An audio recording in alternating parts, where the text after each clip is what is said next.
live now. Thank you.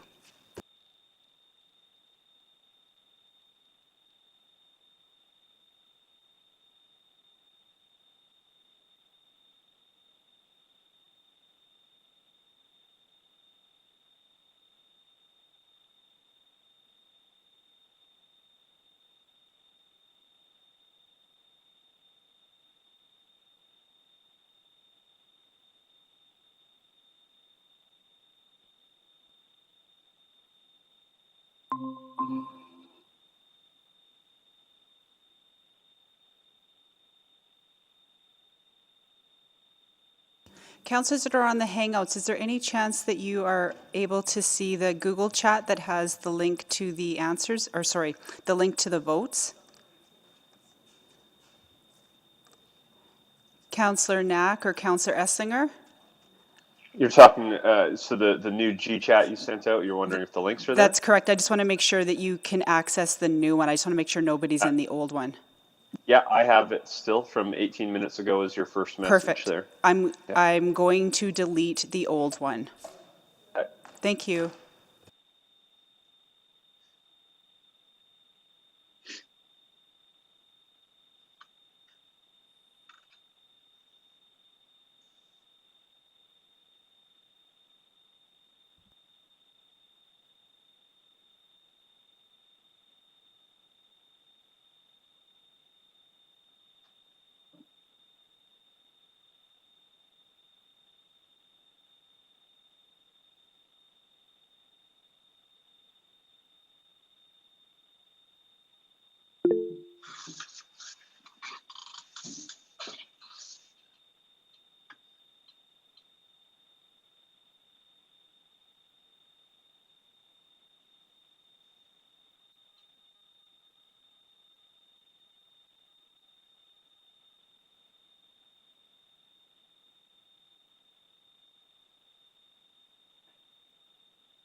Good morning, everyone.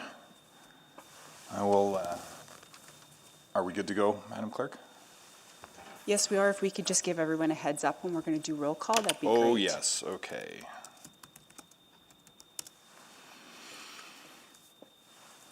Right, that'll be part of our procedures now to let people know on the Hangout that we are about to start. Okay, so with a heads up, I will call this meeting to order and begin by acknowledging the traditional land on which we're gathered here today, which is Treaty 6 territory, and acknowledge the many Indigenous voices that echo and are still spoken here today in this place. Cree voices, Dene voices, Saulteaux voices, Blackfoot voices, Nakota Sioux voices, and people from Indigenous communities from many other places as well who choose to call Edmonton home.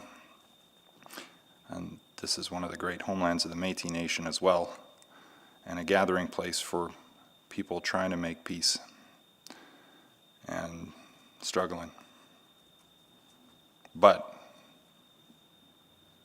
coming together as a community as best we can to try to support each other, which I believe is part of the treaty spirit.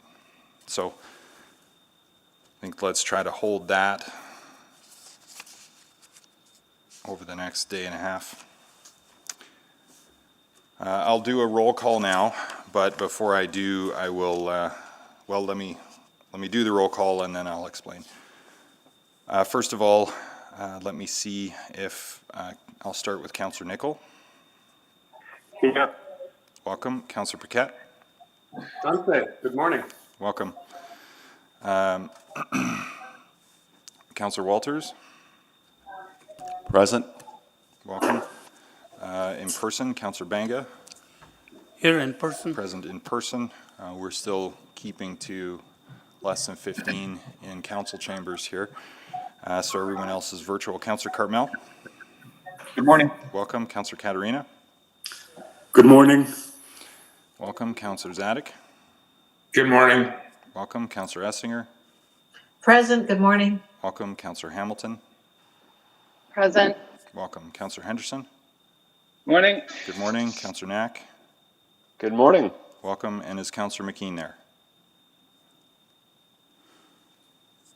So I regret to let you know that Councillor McKean's mother passed away yesterday, and so he's informed me that he has some business to attend to arising from that, starting with grieving, and we grieve with you, our friend and colleague and the McKean family, for your loss, especially at this really difficult time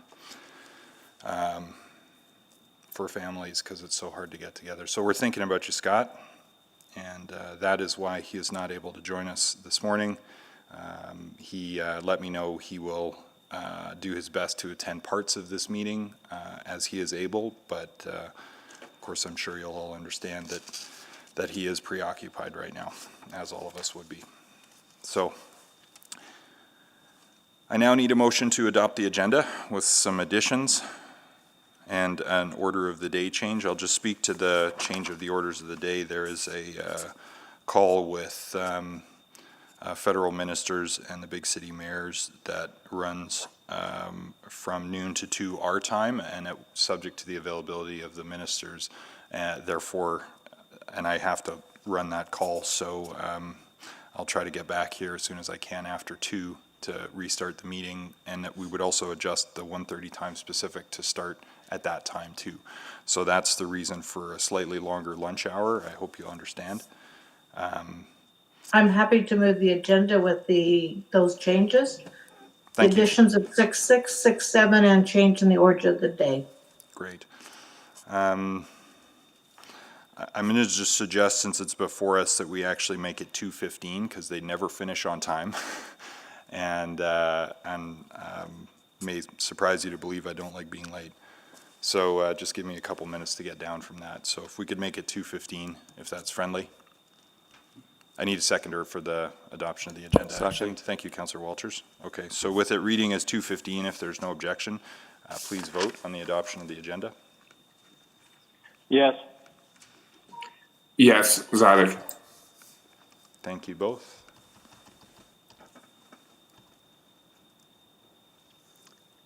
I have 11 votes, 9 online and 2 verbal. So we're still waiting on Mi- one. Mine is verbal, yes. Okay. Thank you. We have Please 12. Thank you. Please display the vote. Carried. The minutes from 3 previous council meetings. Councillor Knack, Thank you, Mr. Mayor. I'll move the adoption of the minutes from the May 25th through 27th, 2020 City Council meeting, the May 26th, 2020 City Council public hearing, and the June 1st, 2020 special City Council meeting. Second. seconded by Councillor Banga. Are there any questions or concerns, errors, or omissions with the minutes? No? Okay. Then please vote. Yes. Yes. Yes.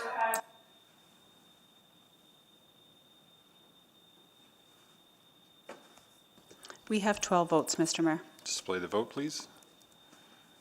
That's carried unanimously. Protocol items, are there any? Okay, then let's dive right into selection of items for debate. Councillor Walters? I'll select 6.1, 6.2, 6.5, 6.6, and 9.1. Great. Any other selections? I'm sorry, Mr. Mayor, could you repeat that? It was hard to hear, Councillor Walters. Sure, yeah, 6.1, 6.2, 6.5, 6.6, and 9.1. Thank you.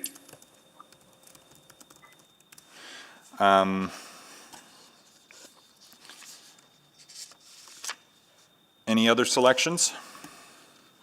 Mr. Mayor, just a quick question on 6.7. Okay. Thank you. Again, Mr. Mayor, couple questions on 6.3. Okay. Councillor Banga selected 6.3, Councillor Knack has selected 6.7. Someone want to move I'll move the consolidated balance. financial statements? I think that's the only thing that wasn't selected here. So thank you, Councillor Walters. I'll second those. Please vote on the adoption of the recommendation in 6.4. Yes. Yes. Yes. I have 12 votes, Mr. Mayor. Thank you. Display the vote. That's carried. Okay. Bylaws.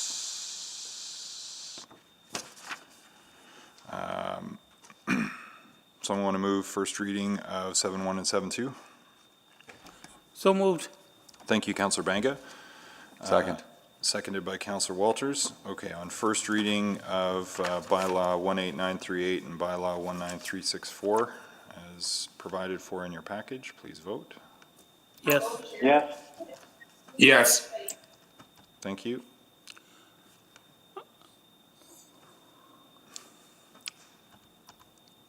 I have 12 votes. Display the vote, please. That's carried. Move the second reading of bylaw 18938 Second. and bylaw 19364. Thank you. Please vote on second reading. Yes. Yes. Yes. I have 12 votes. Thank you. Display the vote. It's carried unanimously.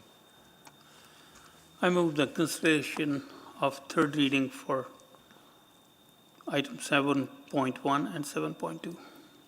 Second. Thank you. Please vote to allow third reading to proceed. Yes. Yes. Yes. I have 12 votes, Mr. Mayor. Thank you. Display the vote. That's carried unanimously. I move the third and final reading for bylaw 18938 and bylaw 19364. Second. Thank you. Please vote on third and final reading of these bylaws. Yes. Yes. I have 12 votes. Display the vote, please. That is carried. So the bylaws have been dealt with. Are there any councillor inquiries? Notice. Or, Yeah, okay, I won't argue. okay. Da, da, da, da.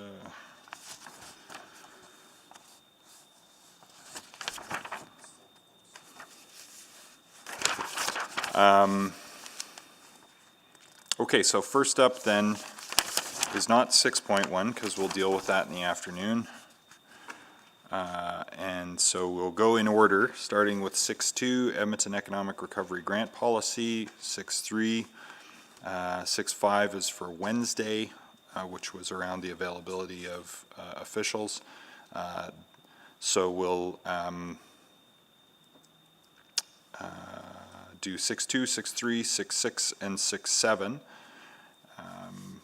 and then 9.1, subject to the other two time specifics overriding them. So let's start with 6.2, and quick turnaround on the material here. It says there's a presentation, which we should probably get, so go ahead, thank you. Good morning, Council. Today we're here to seek Council's approval of the Edmonton Economic Recovery Grant Policy. On May 11th, City Council approved the reallocation of $5.295 million to fund the creation of an economic recovery program. An overview of that program was provided to Council on May 27th. The creation of this program indicates the City is ready to turn the dial from responding to the pandemic to relaunching the local economy.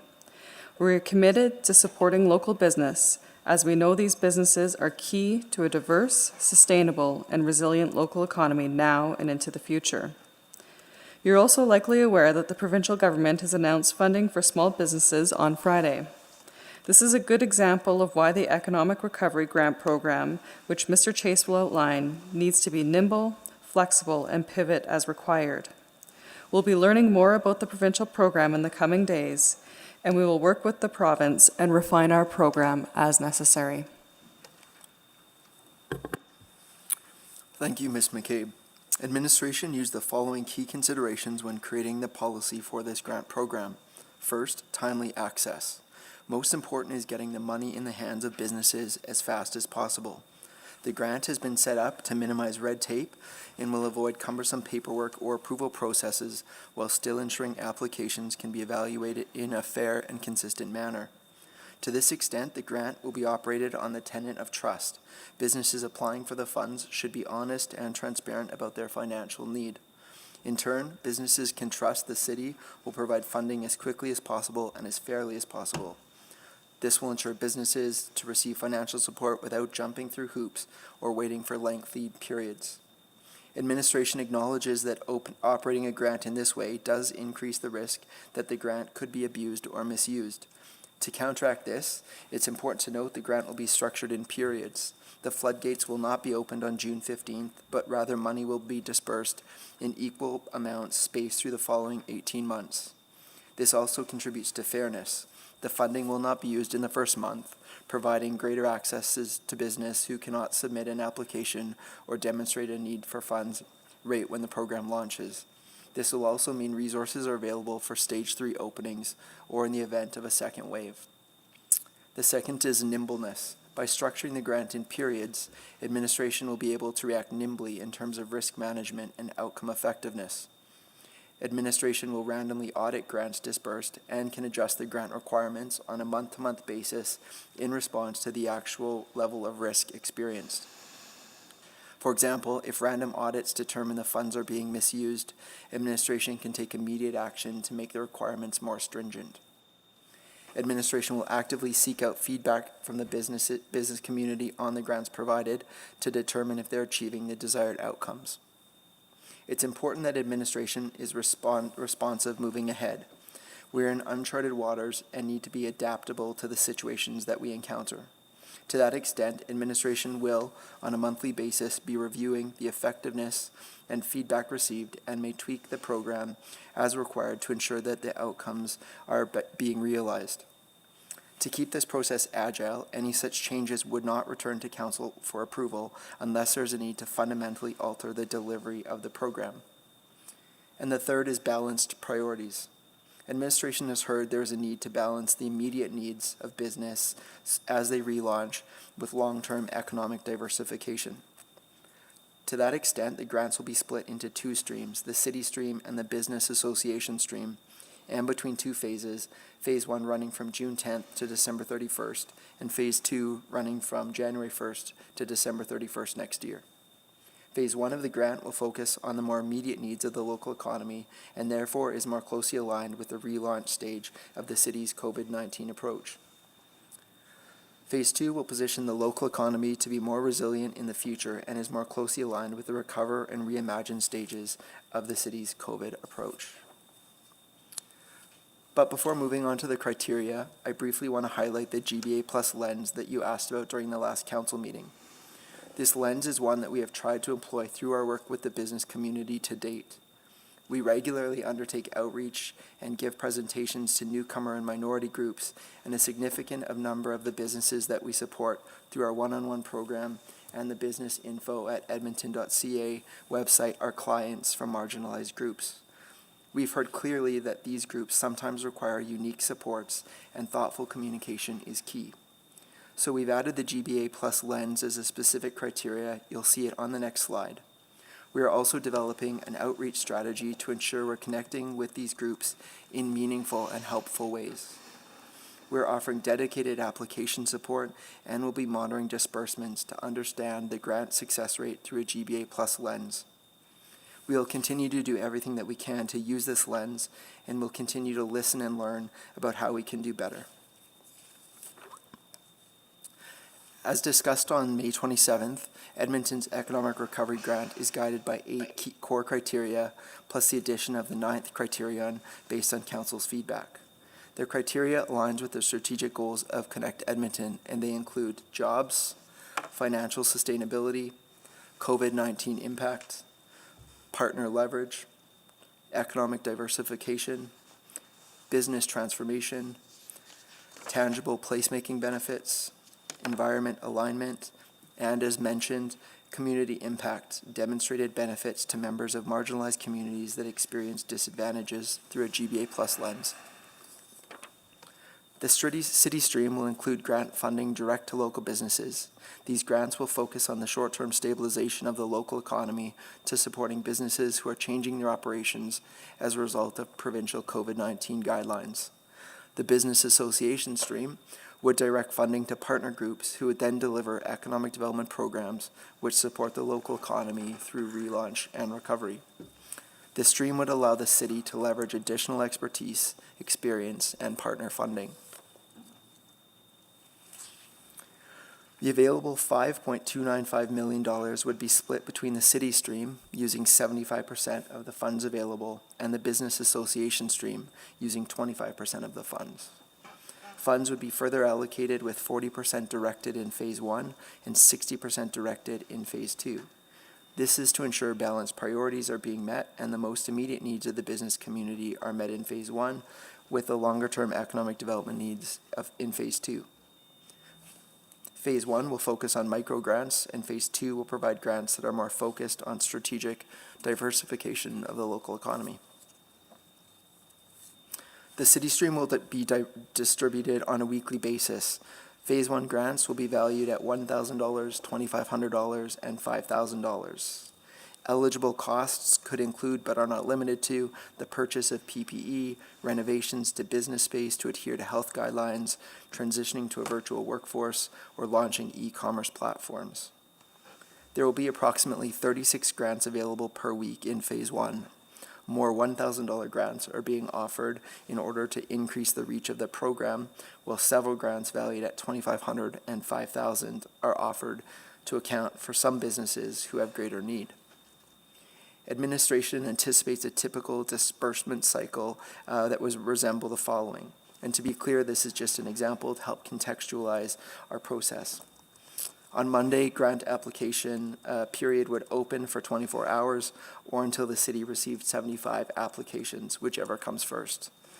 Administration will complete grant evaluations Tuesday through Friday, and all applicants will receive a notification indicating whether or not they were successful by the Friday. Checks will be mailed out to the successful applicants during the following week. The process will repeat each week until the funds have been fully allocated through the phase. Under this model, funds are anticipated to be fully allocated by December 31st, 2020. However, if administration increases the amount of funds available each week based off feedback from the business community, funding could be allocated by an earlier date. Phase 2 of the city stream is currently slated to be distributed in amounts of $5,000, $10,000, and $25,000.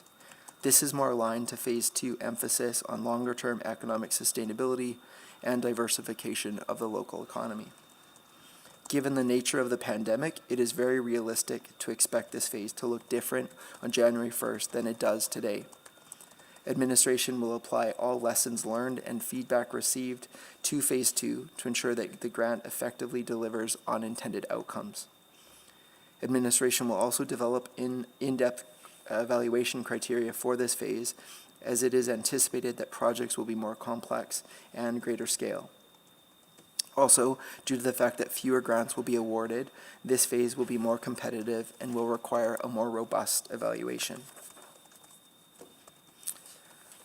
The Business Association Stream grants will operate differently than the City Stream grants. There is no grant amounts in which grants will be dispersed. Rather, applicants may request between $10,000 and $75,000 for their program, and administration will consider these requests on a case-by-case basis. Applications will be processed on a monthly basis rather than a weekly basis, as administration expects the proposed programs to be more complex and fulsome than those in the City Stream. Grants will be awarded until funds from a respective phase are fully allocated or funding is reallocated to the City Stream pending uptake. Eligible business associations could include BIAs, other business organizations with a mandate around economic development, or private enterprise, as long as they've partnered with an economic development organization, to name a few.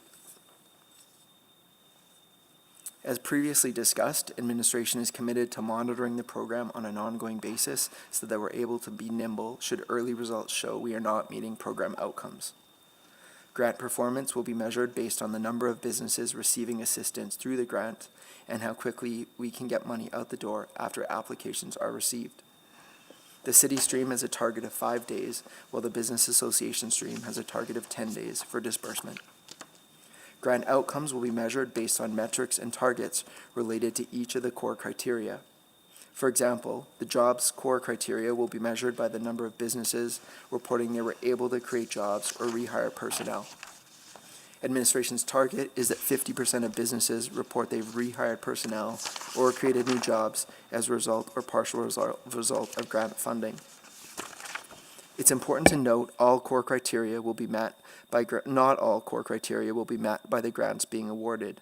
Administration understands that a $1,000 grant to purchase PPE may not directly lead to a business rehiring staff. What this will do, though, is provide businesses with some breathing room and further enable them to make the transition into a post-COVID world. The metrics and targets will also provide an opportunity for the city to learn should there be another emergency like this. In essence, what we learned today will help administration working together with City Council to enable a better life for all Edmontonians. Should this policy be approved, the grant content will be launched online on June 10th, and the first intake of applications will begin on June 15th.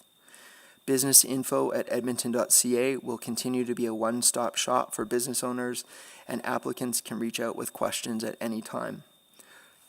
Grant information will be available at edmonton.ca/businessgrants. With respect to evaluations, program evaluation will continue to happen on an ongoing basis. We may fine-tune process related to changes to best meet the needs of the business community. Administration will return to Council in Q4 with an update on the program, results to date, and changes to Phase 2 based on what we've learned through Phase 1. The pandemic has created unprecedented circumstances, and the grant is unlike any other that we offer.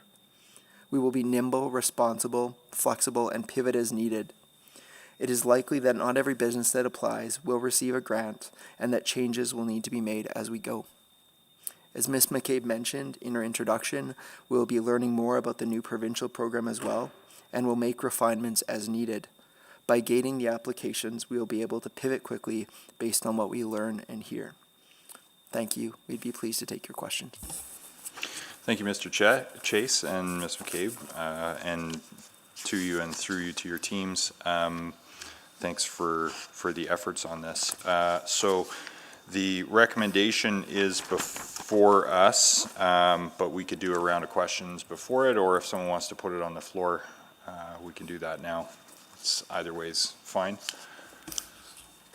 I'll move the recommendation. Thank you, Councillor Banga. Second. Seconded by Councillor Walters. Okay, so that's on the floor. Can ask questions on all of it still. So there was a speakers list starting to form up. I'll go to Councillor Banga.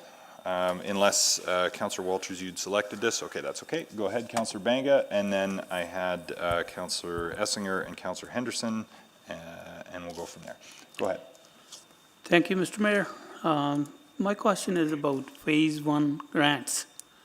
Since 900 of these grants are going to be awarded, and then we are saying that the amount of most of the grants are $1,000, and then we say that we're going to be doing random audits. Do we have the resources to do all those audits? Thank you for the question, Councillor Banga. Because they're micro grants, we won't undertake audits on every grant, but we'll be doing spot audits on a select number. Okay, for all these grants, Phase 1, Phase 2, there would be, again, random audits. But let's say at the start, some business complies with the required outcomes, and then eventually kind of fades away from it. Then what's the mechanism?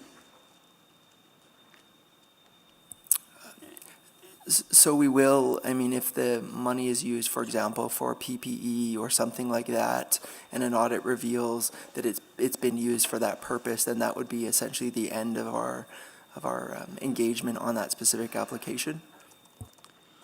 Okay, so for the business associations, what kind of outcome are we looking at? Like, what would we want to see?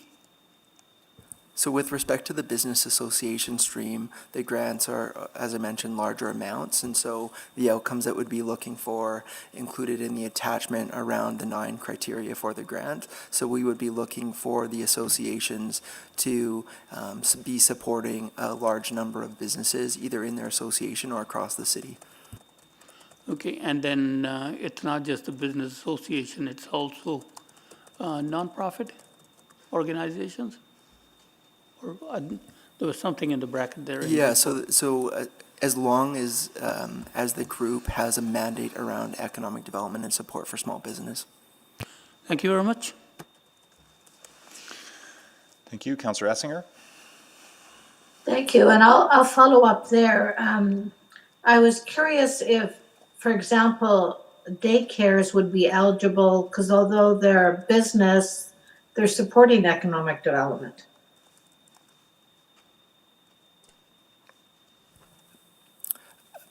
No, they wouldn't, unless they were partnering with another association in some way to advance direct support for small business.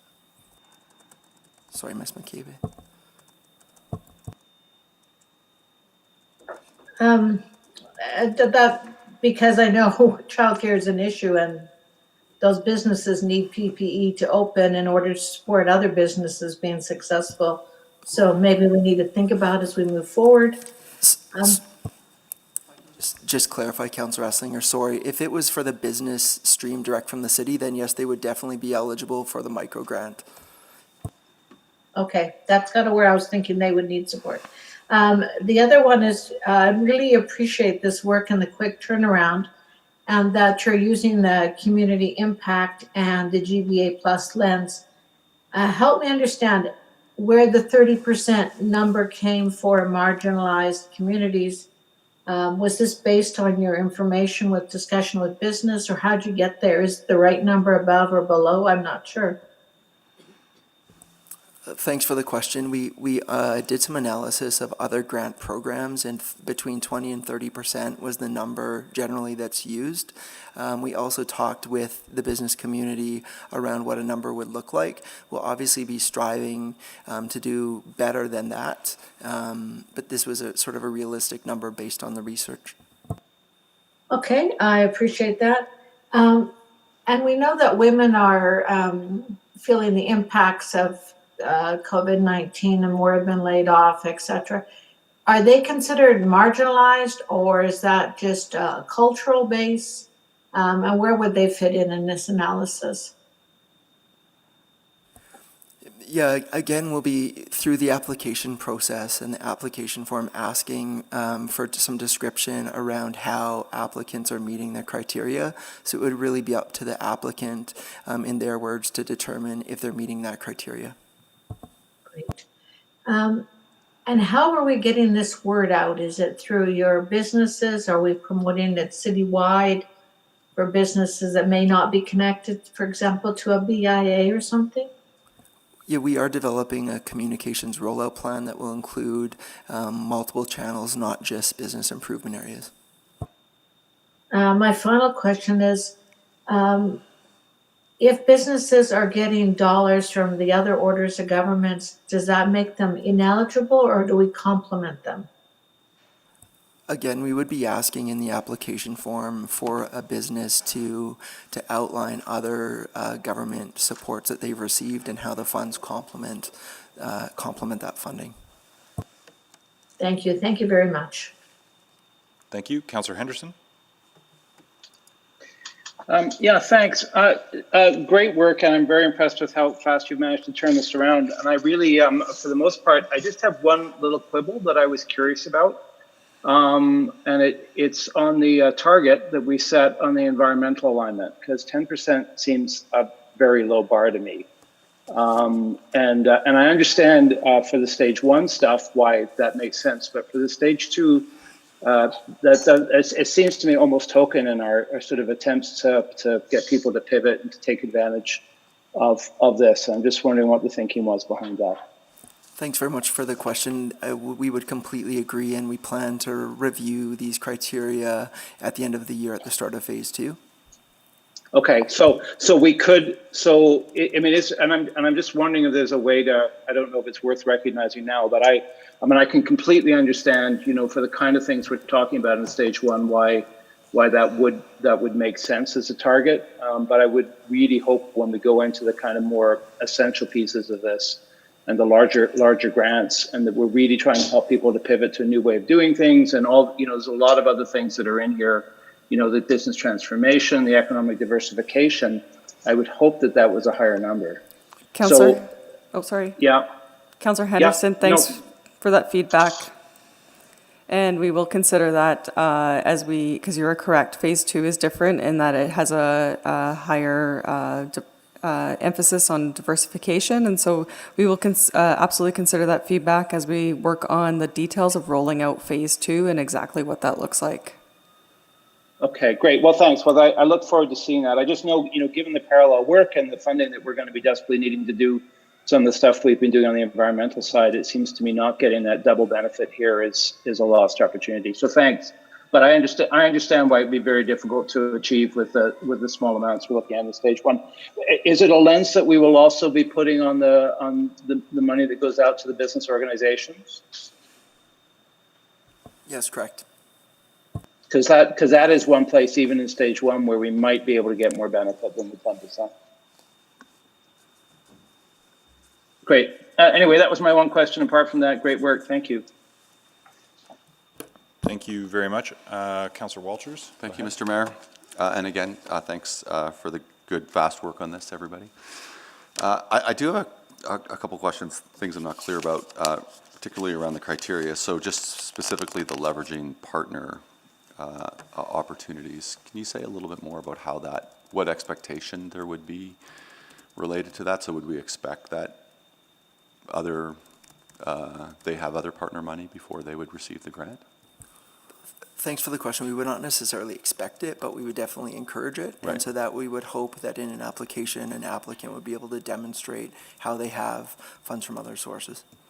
So in a circumstance where it's highly competitive and lots of people have applied, that criteria, I suppose, would take greater precedence. Is that fair Right. assessment? We are developing a criteria scoring sheet, basically, so we will be looking at all of those things and how, based on all the other criteria as well. And like Councillor Henderson, I agree with the criteria that's listed in here. There is a bit of a conflict potentially between the long list and the idea of not having red tape in the mix. So maybe, you'd have to have a pretty thorough description of how you're meeting all these criteria, and I wonder how we remain nimble while we expect them to be, while trying to keep their doors open, achieving all these other goals. So maybe a comment on that. We were trying to be flexible with their criteria we're not expecting an applicant to meet all of those criteria, but rather demonstrate how they might be meeting one or more of them. Right. And this was a way for us to try and create space for lots of different opportunities to Right. demonstrate that value, but we aren't anticipating that somebody would need to, or an applicant would need to meet all of those criteria. And Councillor Walters, the idea is that the level of rigor associated with the application would increase with the amount of dollars that we're going out to manage that risk, but also to make sure that it's the right level of red tape associated with granting out taxpayer dollars to businesses. Right, I just, because there's some subjectivity in this, clearly, that you may get in a, be put in a position to be kind of defensive at some point down the road if someone who didn't receive a grant rightfully push back. So just as long as I'm sure you're aware of that possibility in what could be a very competitive environment. The last thing that's unclear to me partially is, and Councillor Esslinger got at this, and Councillor Banga got at this a little bit, maybe just give us an example of how the BIA stream would work. So as much as you can, like who would get would it be like the Kingsway Business Association would get the grant, and as long as they could prove that there was a partnership with,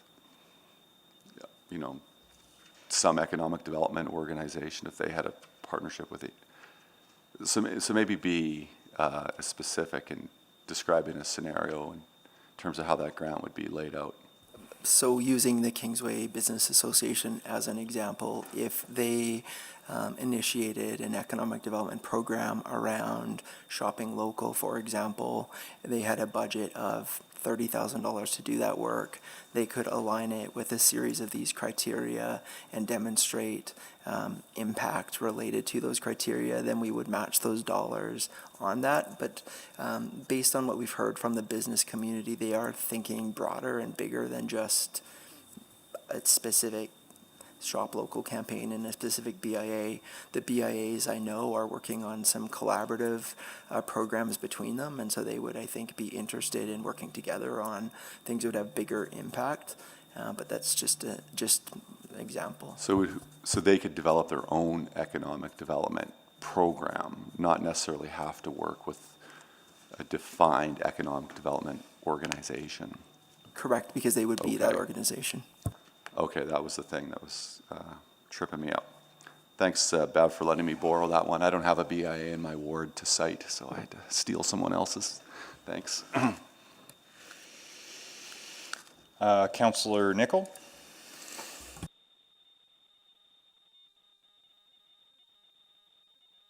Hold on here, I just got to get the phone hooked up here.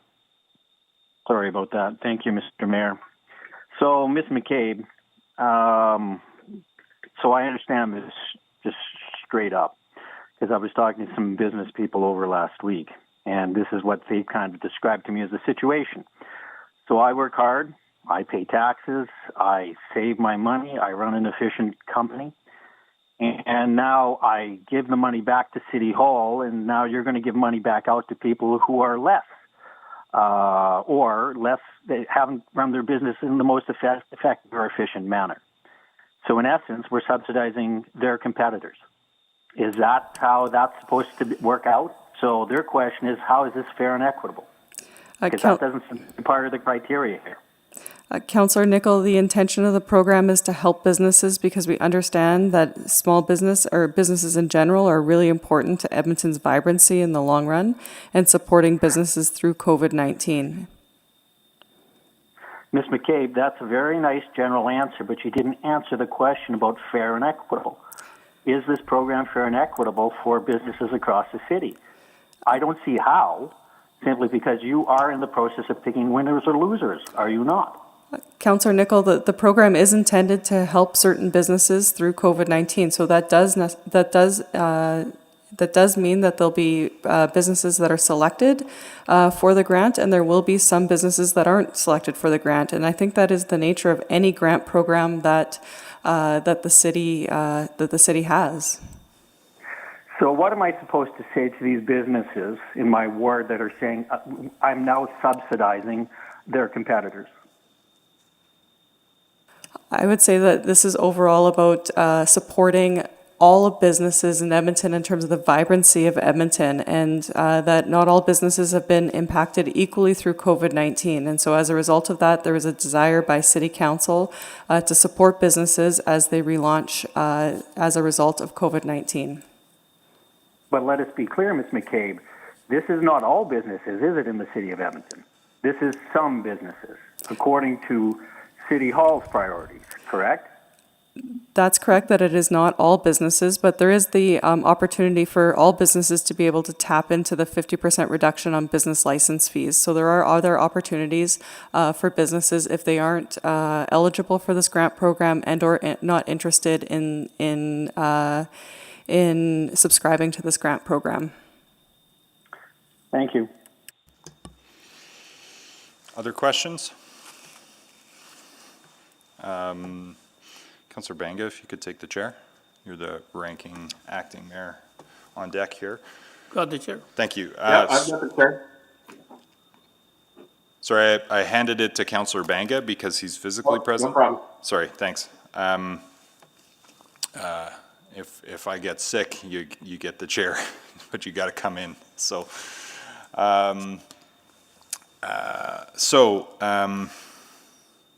question was, council gave direction to do this, yes? Previously? That's correct. Okay.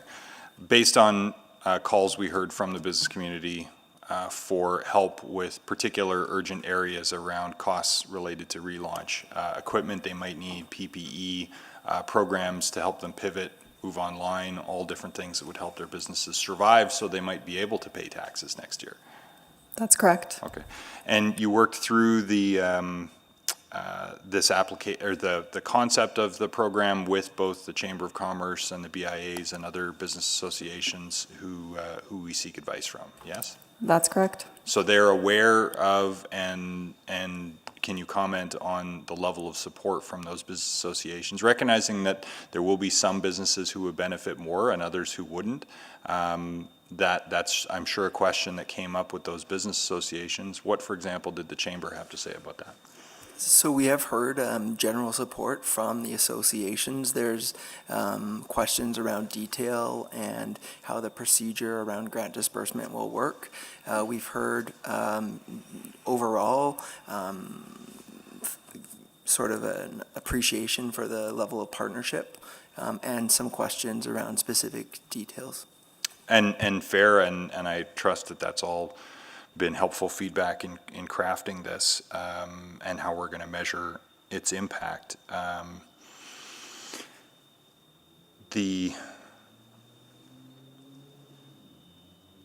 then just to double check on the source of funds, we didn't raise taxes to do this, so it's not current tax dollars from all the property tax base cross-subsidizing this. These were one-time dollars pulled out of EDC's reserves as part of the restructuring there that allowed us to do this?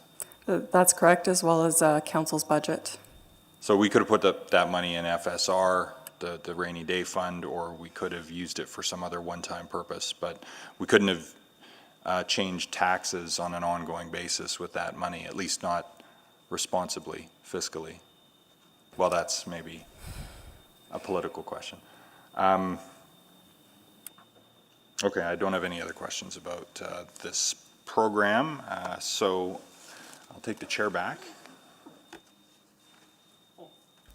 Handing the chair back. Thank you, Councillor Banga. Are there any other questions from members of council?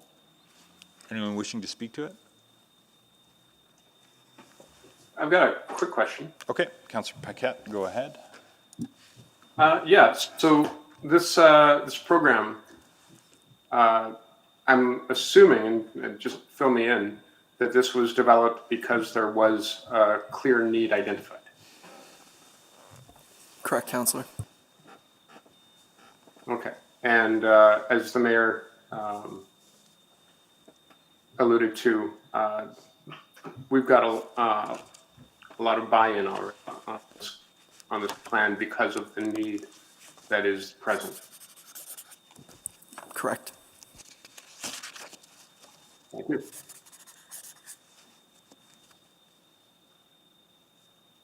That's all, Councillor? That's it. That answers Okay. the questions. Thanks. Any other questions on this? If not seeing any then, is there anyone, I'll check one more time, wishing to speak? Oh, hold on, I see. Councillor Catalina Mr. to Mayor. speak, go ahead. Thank you, and thanks for the program, Stephanie. Being an award that I'm responsible for 3 BIAs, I think that this is extremely appropriate and not different for me than facade program, for example, and businesses either individually or associations taking advantage of what's available to them, and certainly the 3 that I represent, this is going to be of a big benefit to a lot of them. Again, they're going to choose for themselves whether they want to participate or not, and for those who do, I'm sure that they understand the benefit of having any kind of support at this point in time, and moving on with stage 2 and then stage 3 going forward. So I think a good job was done, and certainly, some questions on fairness. I think that it's just as fair as I said, the facade program, that individuals make a decision on how they want to make improvements to the business in order to move forward. So I'm glad to see that we're putting this in place. Thank you. Any other comments? Not seeing any, please vote. No.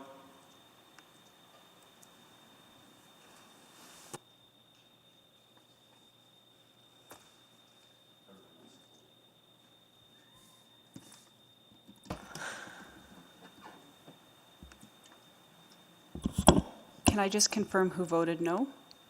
Councillor Nicol on the phone. Thank you, I've got 12 votes. Display the vote. And that's carried 11-1. Okay, next up is 6.3, the Low Carbon Cities Canada Edmonton Centre Memorandum of Understanding, City of Edmonton and Alberta Eco Trust Foundation. Councillor Banga, you'd selected this for quick questions. You want the presentation? No, I don't. Does anybody else want the presentation, or can we go straight to questions? Okay, straight to questions then. Go ahead, Councillor Banga. Just a couple questions here.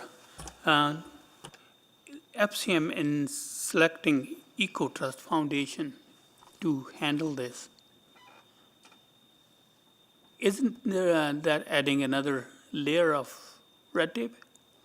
I know it's not our doing, it's FCM's doing, but. So Councillor Banga, with Alberta Eco Trust's relationship into this program with FCM, it's like many programs that are rolled out even at a federal level.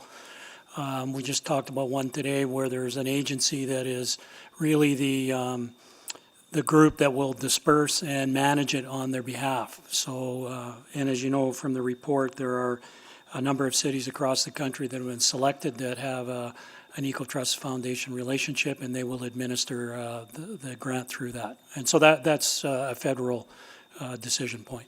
Okay. And my other question is, and $20 million is for disbursement and $2 million is for, I guess, administration and other expenses. Yes, they provided some seed funding for all of those for each one in each of the cities to start up. So there was some seed money to start it up, and then the 20 million is in an endowment fund that then will be used to leverage future grant opportunities. Okay, and so basically 10% of that money is in the administration right off the bat. Is that No, the way normal? we understand it is the 2 million is just simply startup money to get the organization stood up and on their feet. And then the 20 million is the grant money that it will be placed into an endowment then that the organization then will manage and release as grant money. So what would be the role of City of Edmonton in there, in the whole thing?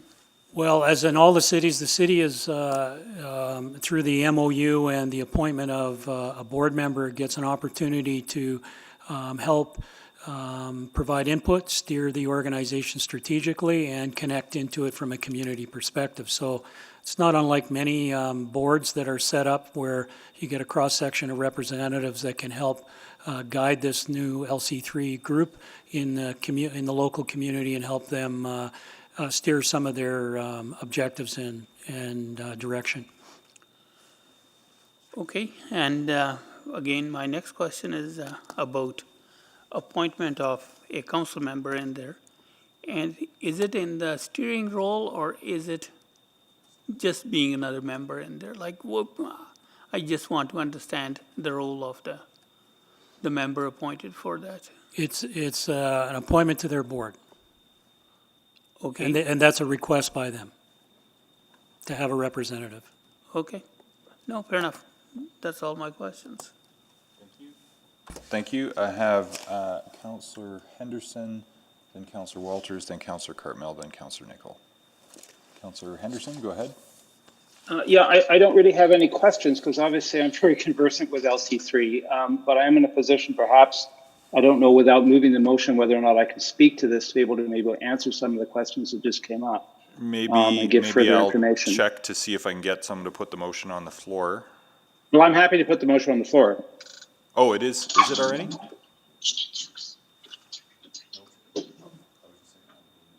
So I'm happy to move it. Oh, okay, right. If you don't mind, I'll second it. Yeah, sure. Okay, carry on. I'll move it because maybe I'm in a position then to answer some questions about it because this comes through the Green Municipal Fund.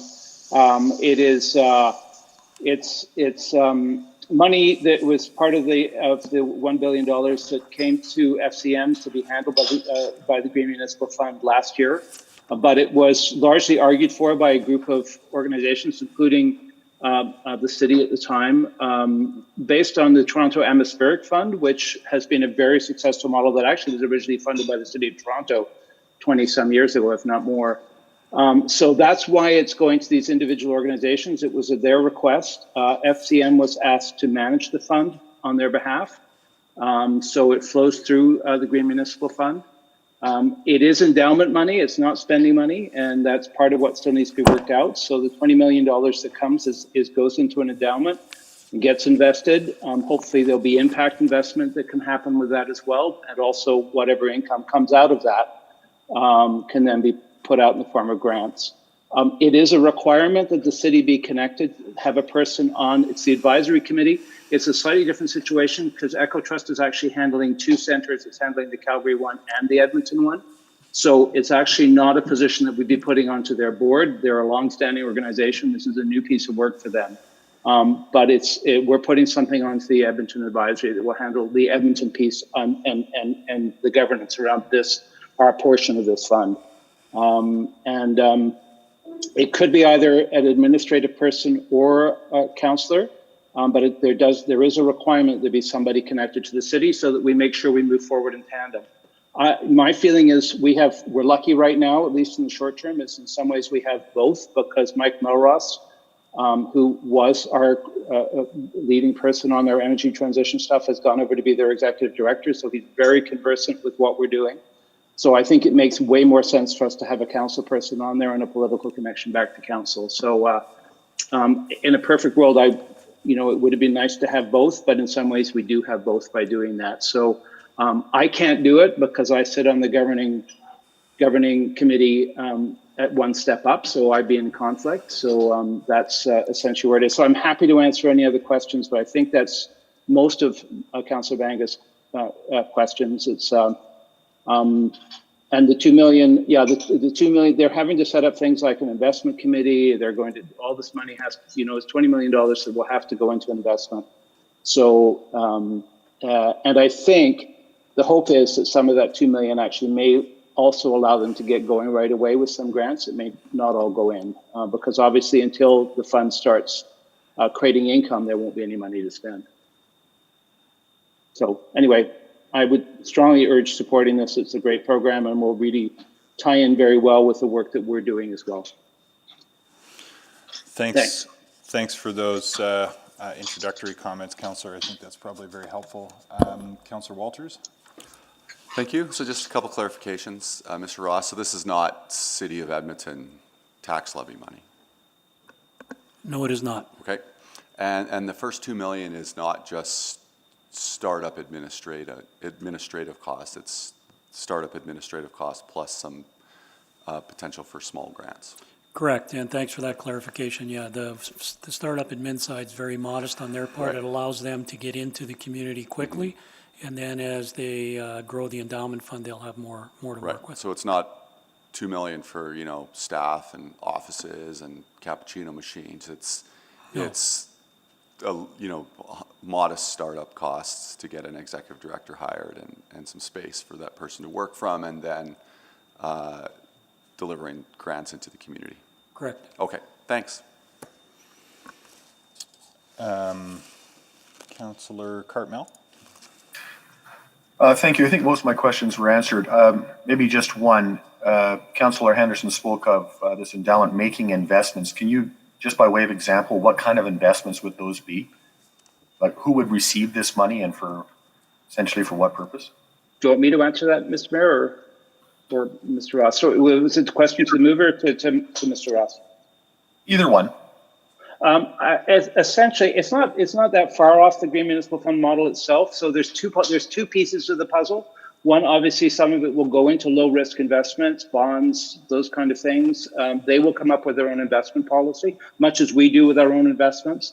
But it will also allow for impact investing, so that they can take some of the money and put it out in loans, low cost loans or take on maybe some riskier projects that wouldn't be able to finance otherwise, to be able to move forward projects that might not otherwise happen. So both of those things are true, but there is an expectation that the original amount that never drops below 20 million, that will continue to increase.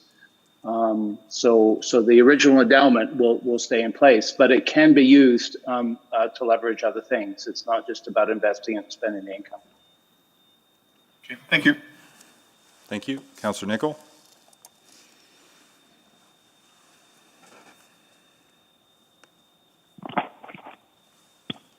So through the chair, Mr. Ross, just to be crystal clear, we're not taking money out of cash flow for this, right? No, we are not. Okay, thank you, Commander. Any other questions?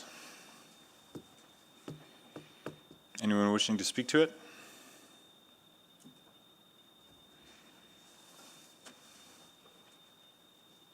Councillor Henderson, anything to close? I don't think that this is a great program. It's great to be able to get on with it. Once we do this, we can get this money flowing hopefully as quickly as possible. I just realized I have something to say, but I can't say it because you've closed. So anyway, I agree with what you said. Please vote. Yes.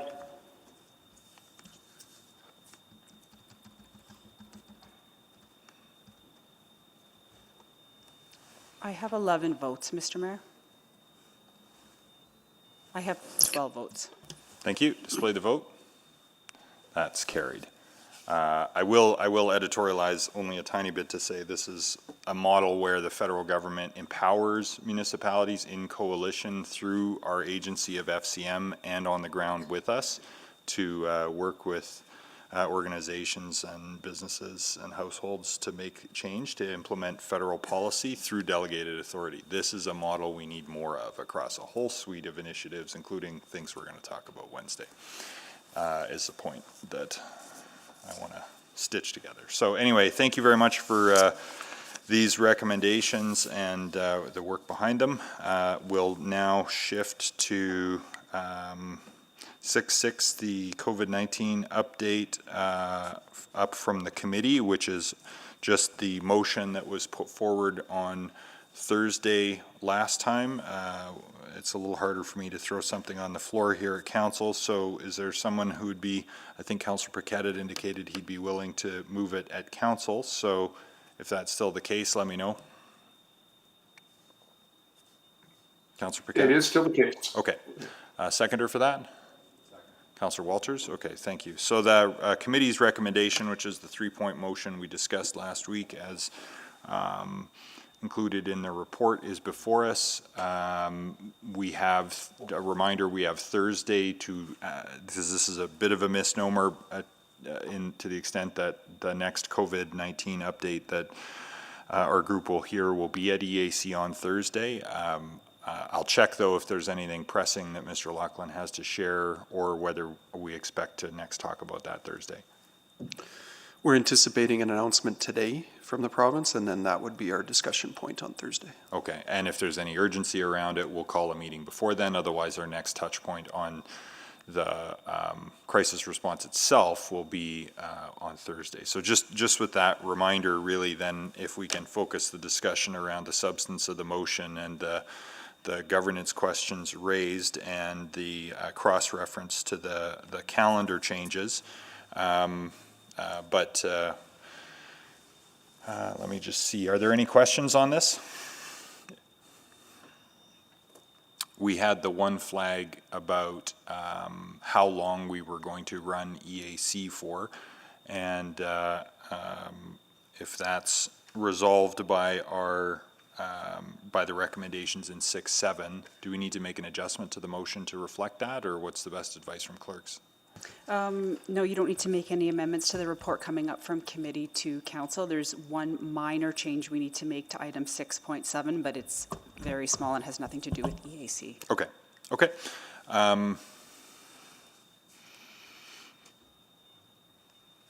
So recognizing that we'll set calendars accordingly, and that the direction doesn't bind our hands permanently to meet at least bi-weekly as EAC. That is sort of standing direction until situation changes. Situation change will have calendar impacts and cause us to revisit all of the schedule, including needed frequency of EAC meetings, up or down. But it is good practice for it to meet, and I'm very grateful that we were meeting biannually before this as part of the run-up work to this, so to prepare for emergencies generally. So I'm not seeing any further. Apologies, Mr. Mayor. In just re-looking at this, I'm wondering if in item number 1, if you could strike out minimum bi-weekly based on the updated change that we've just sent out for item 6.7, assuming it is approved as presented. Your next EAC meeting will be on June 11th, and then your next one will not be actually until July 2nd. So technically, we're not complying with the direction in the motion should this pass. So if you can just strike that through. So, so strike minimum bi-weekly, so it just says regular updates, and then we'll determine mutually satisfactory definition of regular when we actually set the calendar. Agreed. Okay, is that friendly to remove the words minimum bi-weekly? And I think we'll achieve that unless or until there's a need not to, so. Okay, so hearing no objection to the striking of the words minimum bi-weekly from point 1, any further notes, any flags from administration, having had a chance to review the substance of the lessons learned wording and the other bits of this? No additional, thanks. Okay. Well, if there's no further questions, and I'll just check one more time. Anyone wishing to speak? If not, then I will call the vote on the motion as amicably adjusted. Yes. I have 12 votes, Mr. Mayor. Thank you. And display the vote.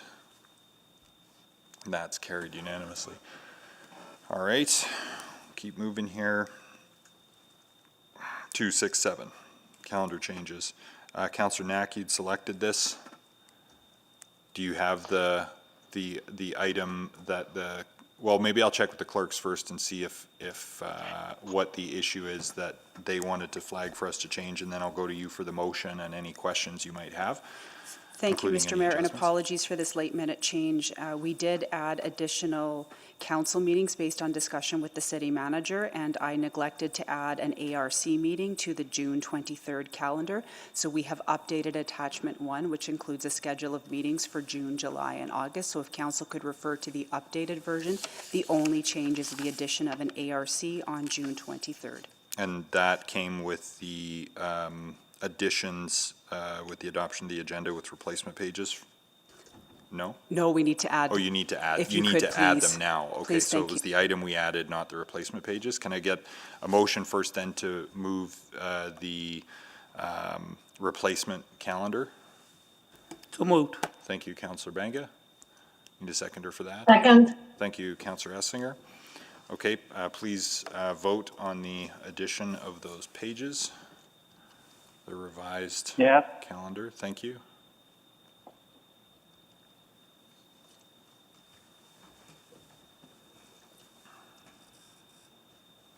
I have 11 votes. Waiting on one. I have 12 votes. Thank you. And so, display the vote, please. That's carried. So, under 6.7 in our agenda, under replacement pages, revised attachment 1, that's what we're referring to? Okay, so we do have it, we just haven't added it yet. Thank you. So, with the addition of an ARC on June 23rd, now I'll go to Councillor Knack for questions. Thank you, Mr. Mayor. And maybe just the question I'm curious about, and I imagine it's been talked about at ARC, but not being there. Any thoughts related to when we would start or potentially start considering some level of committee meetings, returns in, I was wondering if we were going to see something in August after the recess, but nothing was there. So I just wouldn't mind a thought process knowing that we've got these sort of 4 initiatives that we're working on, but there's still work to do on the other side of things.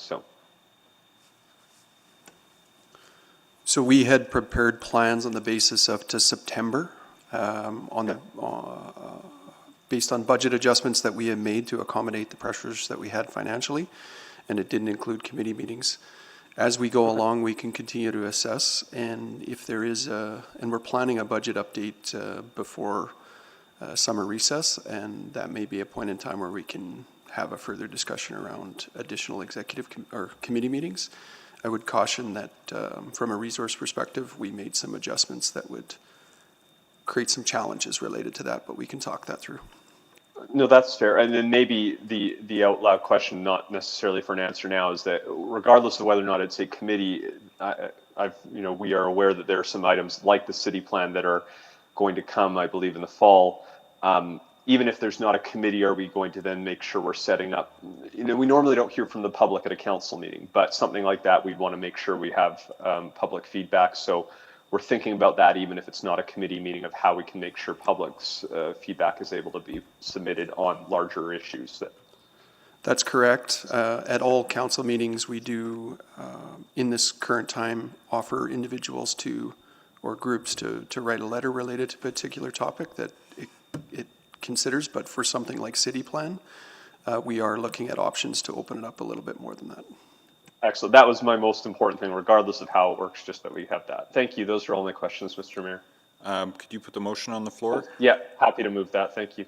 Okay, and we might want to think about just an explicit part 2 or subsequent, just to flag the question of committee reactivation for explicit discussion and recommendation in July when we come back, just so we don't, because I think we need to know what the plan is around the public health issues, around the resource issues, around all of that, and calendar changes arising before the summer break, so that we can begin to give notifications if items are going to come forward for discussion, like the city plan and so on and so forth. I think we need to know that. I think we need to have another calendar discussion in July based on everything that, and I think that's probably implied in the city manager's answer. But I think we should make it explicit with a part 2. But I'll wait for an amendment on that, or bring it myself if necessary. But it's thank you for putting this on the floor, Councillor Knack. I'll go to Councillor. Sorry, did we get a seconder for that? I missed it. Councillor Banga. Second? Yeah.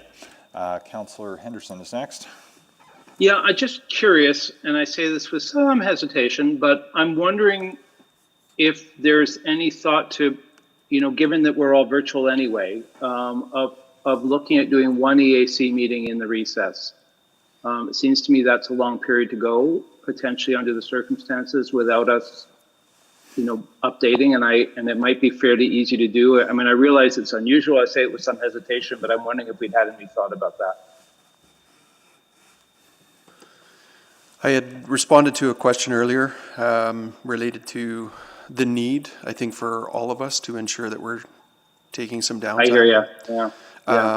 And knowing, Councillor Henderson, that within 60 minutes we can call an EAC meeting. Okay. We feel comfortable, but if council does wish to pursue something like that, I think it's under council's consideration.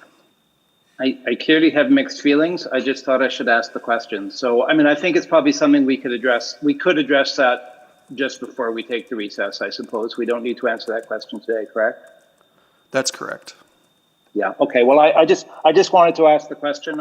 We don't know what it'll look like a month from now, so it may be something we need to keep in the back of our minds. I mean, obviously, I would, us all coming together to do it, I think would be problematic. But if we can do something virtually that at least gives that outlet, or know that we can do that virtually, I think is something we should keep in mind. But I understand completely, Mr. Laughlin. Thank you. Yeah, I hopefully we can flag that as part of a July. I mean, I think there's probably a broader governance discussion that goes into, that is informed by the resourcing challenges and the public health strictures, and what we need to get done, and a certain amount of triage around what we can actually do between now and that thing next October, given everything. So I think there's a deeper discussion there, and I think we got to talk about that and then build the schedule accordingly within all of the other constraining factors. And if we need to change the constraints, then we need to be really intentional about that, based on what our objectives are and what we may have to put aside for a while, given the prioritization of other things. So that's why I'd like. I'll work up some wording for a point 2 here, but your point's really well taken, Councillor. Councillor Katarina?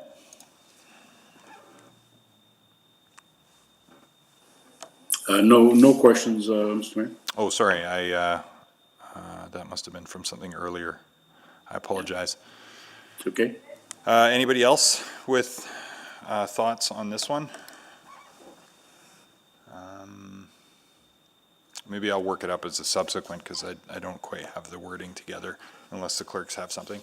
Yeah, so we just would say that administration provide a report with options and for timing for the reinitiation of standing committees and any other council calendar changes for the July 6th council meeting.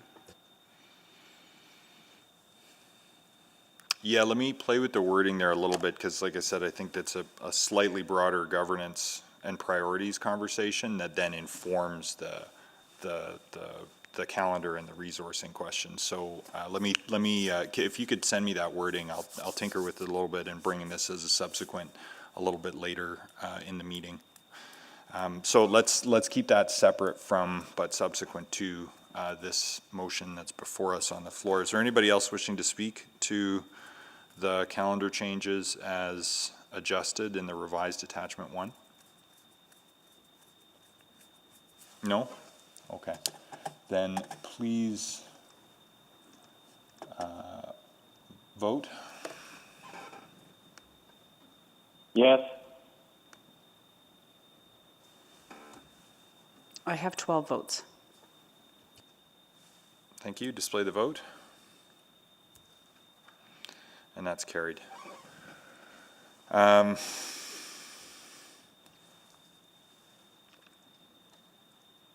Next then is actually 8.1, White Mud and Traffic Control at Ramsey Crescent and White Mud Road. Councillor Cartmell? Thank you, Mr. Mayor. I'd like to withdraw this motion if I could. You certainly can. Then I would. That is withdrawn. Okay, then we're actually at 9.1, which we can do now. Or if we want a little more time, we could do it after the housing discussion in the afternoon. But since we'll be a little tight because of the late adjournment, I'd suggest we could start now. If we don't finish, we can carry on after the housing thing. So can I have a motion to go in private subject to section 17, council shared norms, verbal report, or pardon me, disclosure harmful to personal privacy is the FOIP I'll make citation. that motion. Thank you, Councillor Second. Walters. Seconded by Councillor Banga. Please vote.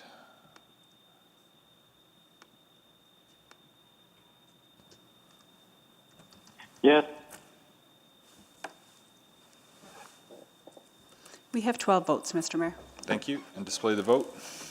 And that's carried. Why don't we take 2-3 minutes just to bio break and recharge, and this is just a check-in, so be at ease.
Good Hello? afternoon. Good afternoon, Councillor Nicol. Is that you? Yes, ma'am. Thank you. We are broadcasting live online, but council has not resumed yet. Thank you, ma'am. Yeah, we'll give you a heads up when we're doing roll call. Thank you.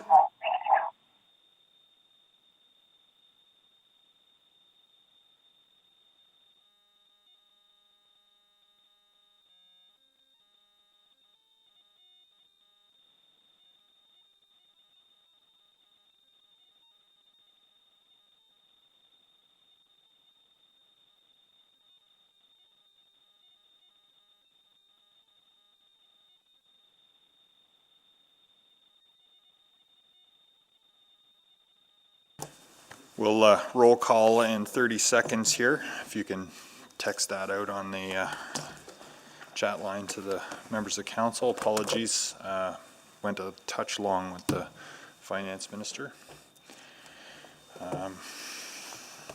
Just plugging back in here.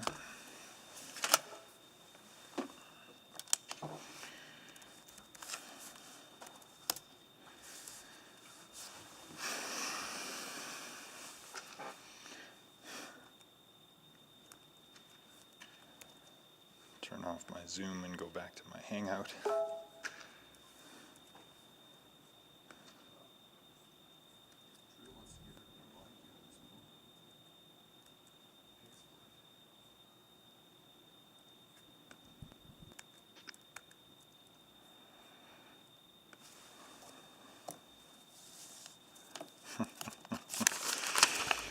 Okay, I think we're back now, and I will start this time with Councillor Katarina for roll call. I'm here, Mr. Mayor. Welcome, Councillor Zadek. I am here. Welcome, Councillor Essinger. Present. Welcome, Councillor Hamilton. Present. Hello, Councillor Henderson. Yeah, here. Hello, Councillor Knack. Good afternoon. Thanks, Councillor McKean. Privileged to be here, Mr. Mayor. Welcome, Scott. It's good to have you here. You got a lot on your plate today, but thank you.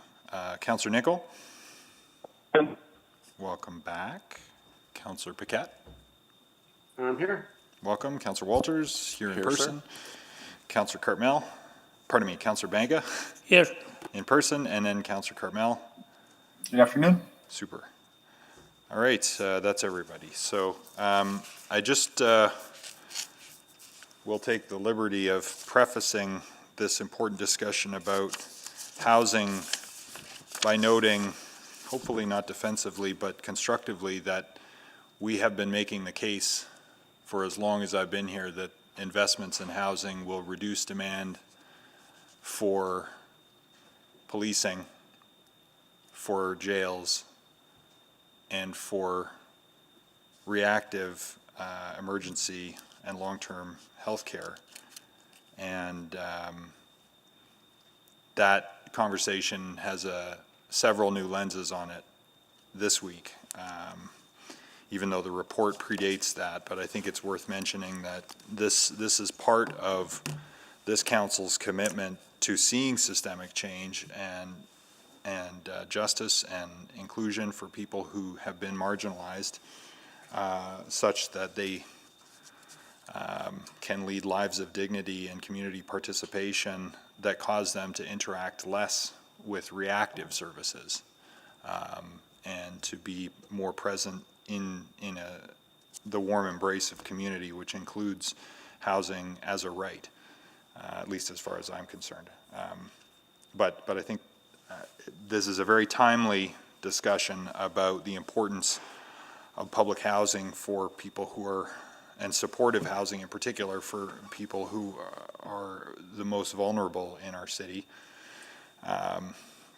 So I thought that was important to put in context. So I will ask administration now for the presentation on interim housing recommendations and financial implications. And then I suspect there may be some motions, but we'll get the presentation first. So, Good. Welcome. Yes, Thank you, Mr. Mayor, and thank you for those opening comments and framing this discussion. I'll just start off our item this afternoon, introduce our delegation. At City Hall here, we have Jackie Ford, our branch manager of social development. Also in chambers here, we have Colton Kersab, housing and homelessness section in social development branch. Colton will be presenting our slide deck this afternoon. And remotely online, we have Henny Kwan. Henny is our acting director in housing and homelessness. We also have Chris Hodgson from our branch manager of real estate. We are here today to respond to a December 4th, 2019 motion from Council's Community and Public Services Committee to bring back a detailed proposal with recommendations outlining A, project costs for expedited short-term bridge housing and modular permanent supportive housing, and secondly, item B in the motion, additional analysis on the financial implications of funding the first 4 permanent supportive housing sites currently being planned without provincial and/or federal government support. As City Council is well aware, there's a significant need, building on the Mayor's comments, for permanent supportive housing in our city. COVID-19 pandemic has clearly illustrated the critical role that housing plays in ensuring the health and safety of individuals, their communities, and the city as a whole. Right now, we know there's a critical shortage of transitional and supportive housing for people who otherwise rely on shelters or sleep outdoors. There are more than 1,800 Edmontonians experiencing chronic homelessness, with about 500 people sleeping outside on any given night. With those introductory comments, I'll pass it over to Colton to present the contents, highlights of our report. Thank you, Rob. Today's presentation discusses 2 types of housing, namely bridge housing and permanent supportive housing. These 2 kinds of housing are part of the housing ecosystem. The diagram is shown on this slide. In order for the housing ecosystem to be considered whole and healthy, it needs to provide a range of housing types for the full diversity of residents and their needs. Edmonton's housing ecosystem is currently short 900 units of permanent supportive housing and lacks important low-barrier safety net housing. We call this bridge housing because it serves as a bridge out of shelters or sleeping rough and into long-term housing with supports. Social disorder in public is a symptom of a lack of supportive housing and other supports for people living in homelessness in Edmonton. Supportive housing combines subsidized housing with on-site primary health and mental health care. Supportive housing will provide Edmonton's most vulnerable people with the safety and stability they need to maintain housing and lead healthy and connected lives. Supportive housing is a proven model for the residents and saves taxpayers millions in policing, justice, and health costs. So, having a look at City Council's housing plan, this is the Affordable Housing Investment Plan, 2019-2022. It was endorsed by Council in October of 2018, and the top priority in this housing plan is permanent supportive housing. With a known supply gap of more than 900 units in Edmonton, there are 2 targets for permanent supportive housing. The first target is the approval of 600 units by the end of 2022, and the second target is a subsequent approval of another 300 units by 2024, for a total of 900 units. Within the housing investment plan, the intended role of the city was to support the development of a pipeline of projects by making land or limited funding available to non-market housing providers to support their project planning, their project development, and project implementation. This meant that when the Affordable Housing Investment Plan was approved, the city didn't anticipate a role as a major project funder or provider of operational costs or major capital contributions.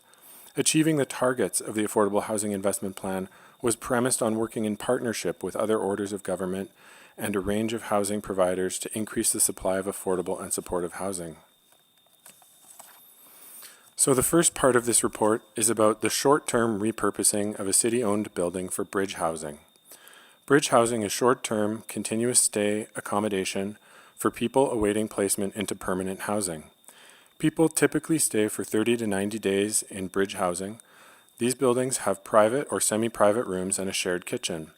Bridge housing allows unsheltered people to immediately access short-term housing and the corresponding health and social supports that they need while going through the necessary steps to move into permanent housing.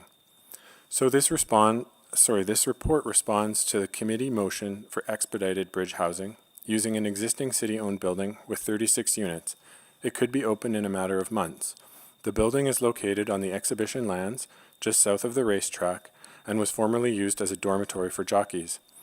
Repurposing this building is an efficient and effective temporary use of an existing city resource. Administration will seek council approval to lease the site to a non-market housing provider, in this case Homeward Trust, which has already reserved funding to operate the building.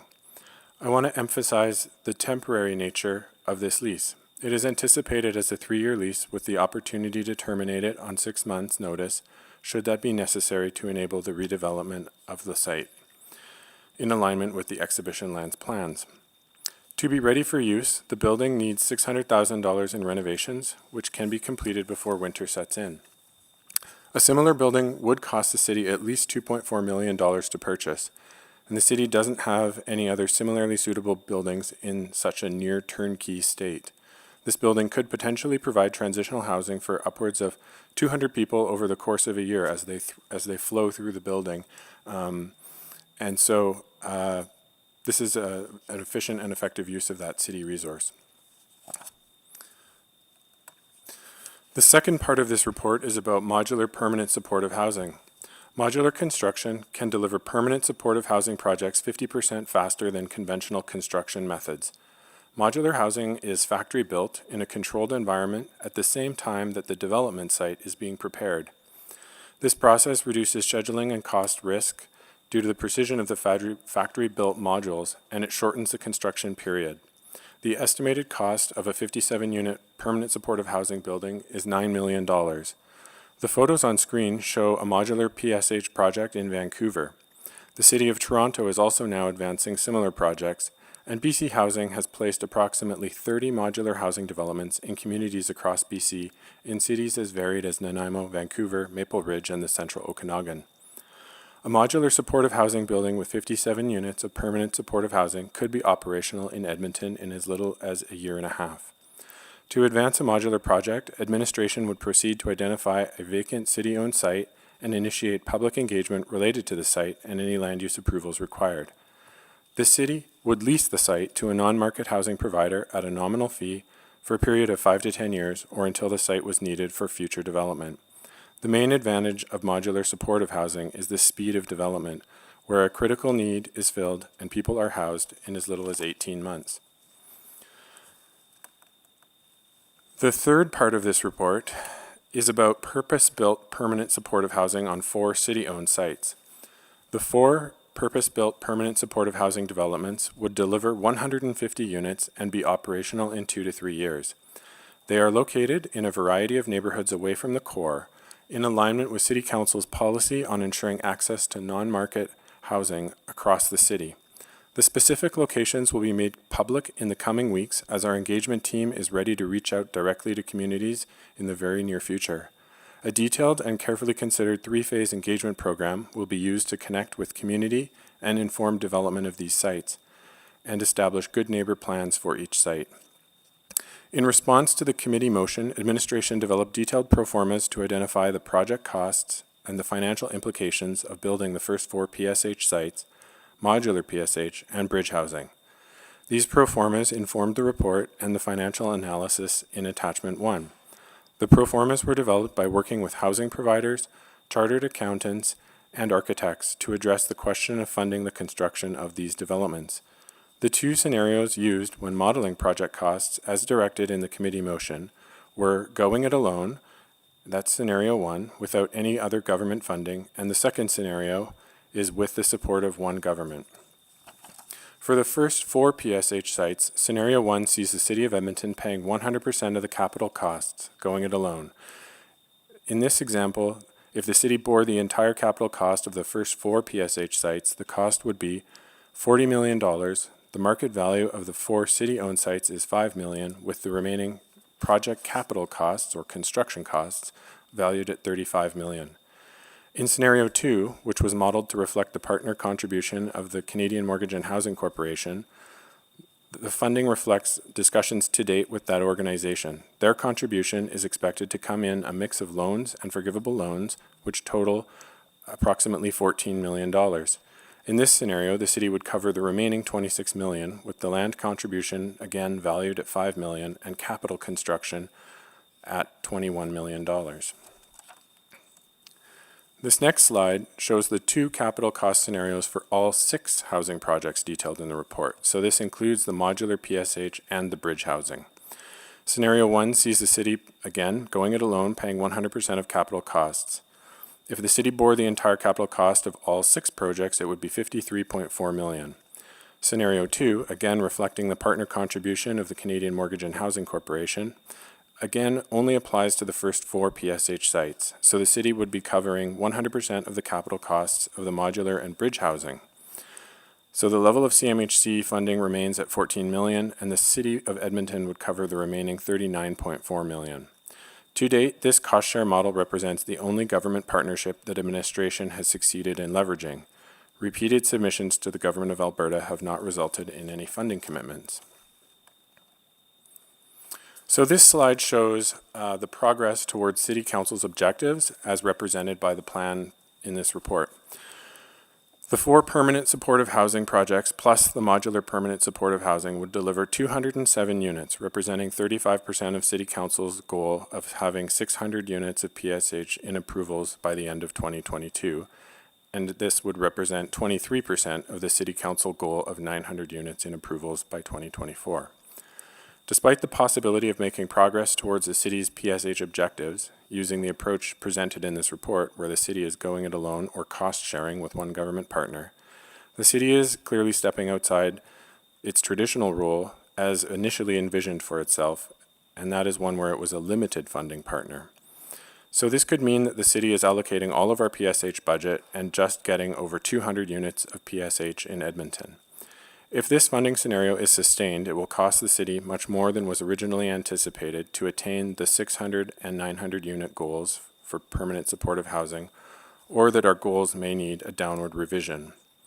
Work will need to continue to secure further commitments to permanent supportive housing through ongoing advocacy. This slide presents a high-level development timeline for the 6 projects we've discussed. Administration appreciates that there is a lot going on at the exhibition lands right now. The level of activity in and around exhibition lands will normalize post-COVID-19 as homelessness serving shelters are relaunched. There are initial discussions on an expo center wind down, with the details still being worked out, trending towards late this summer or early fall, after which bridge housing would come online. Bridge housing will serve a much smaller number of people, with between 36 and 70 people living there, rather than the hundreds of people that have been coming and going to the Expo Center each day over the last few months. Pending approvals from Council on upcoming land sales, lease approvals, and rezonings, the first 4 PSH sites could be move-in ready by the fall of 2022. The bridge housing residence could be operational by the end of this year, and a modular project could be open by the end of next year. Engagement activities on the first 4 PSH sites would be initiated as early as next week, and engagement on bridge housing operations would also be initiated in the very near future. Engagement would commence, especially on bridge housing, as well as all 4 PSH sites, and it would include commitments to a good neighbor plan. Engagement would initiate on the modular PSH pending the completion of site analysis, site selection, likely late this summer or early this fall.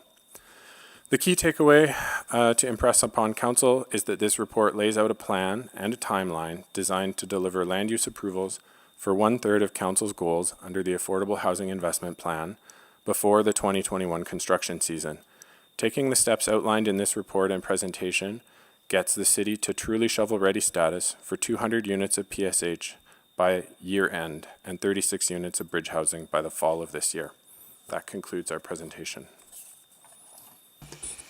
Well, thank you very much, Mr. Kersop, and through you to your colleagues who worked on this. Appreciate all of your efforts to get creative here.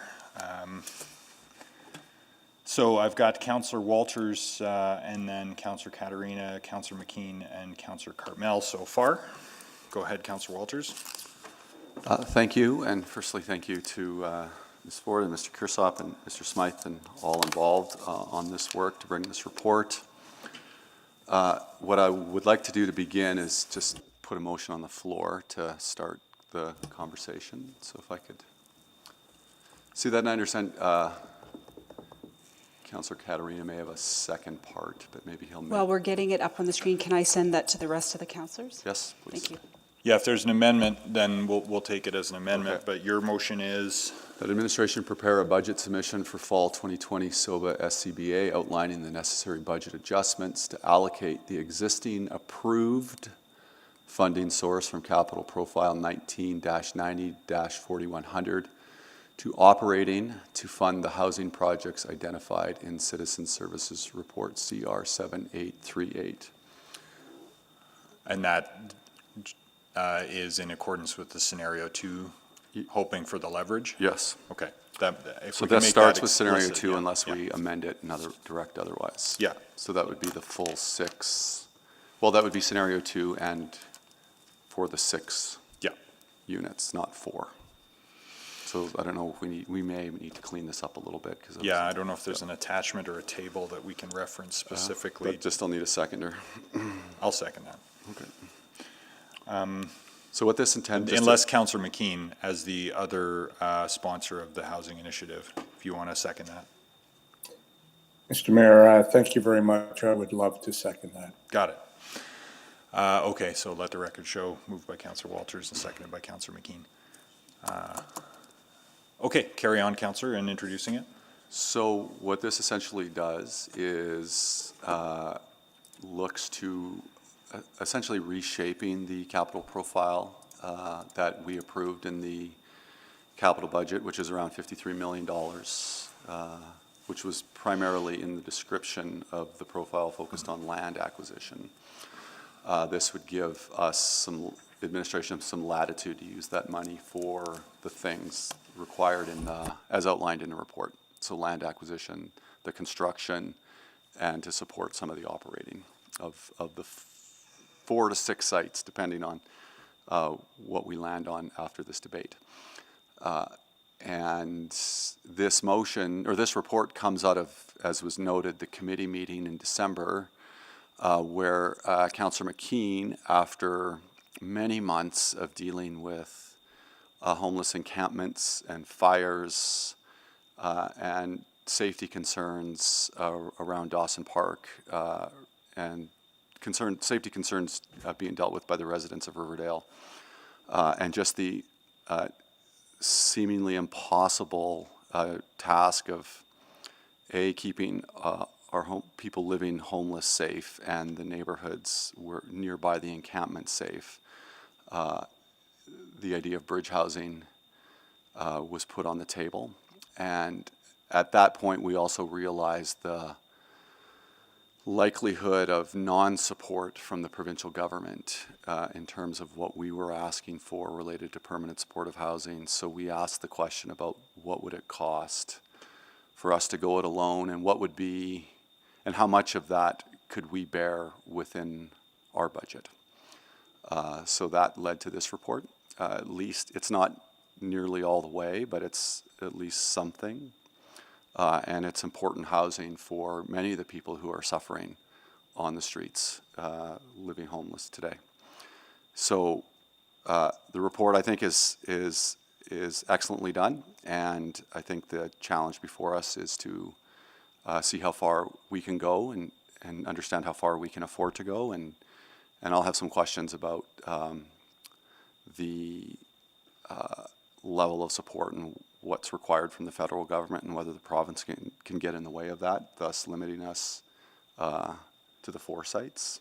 So maybe if I'll ask that question is, so the choice is between bridge housing and 4 sites, or bridge housing, 4 sites plus 1 modular site, essentially, correct? That's correct. There are a couple of different ways that this could be packaged off. we've identified for sure the cost of the first 4 PSH sites.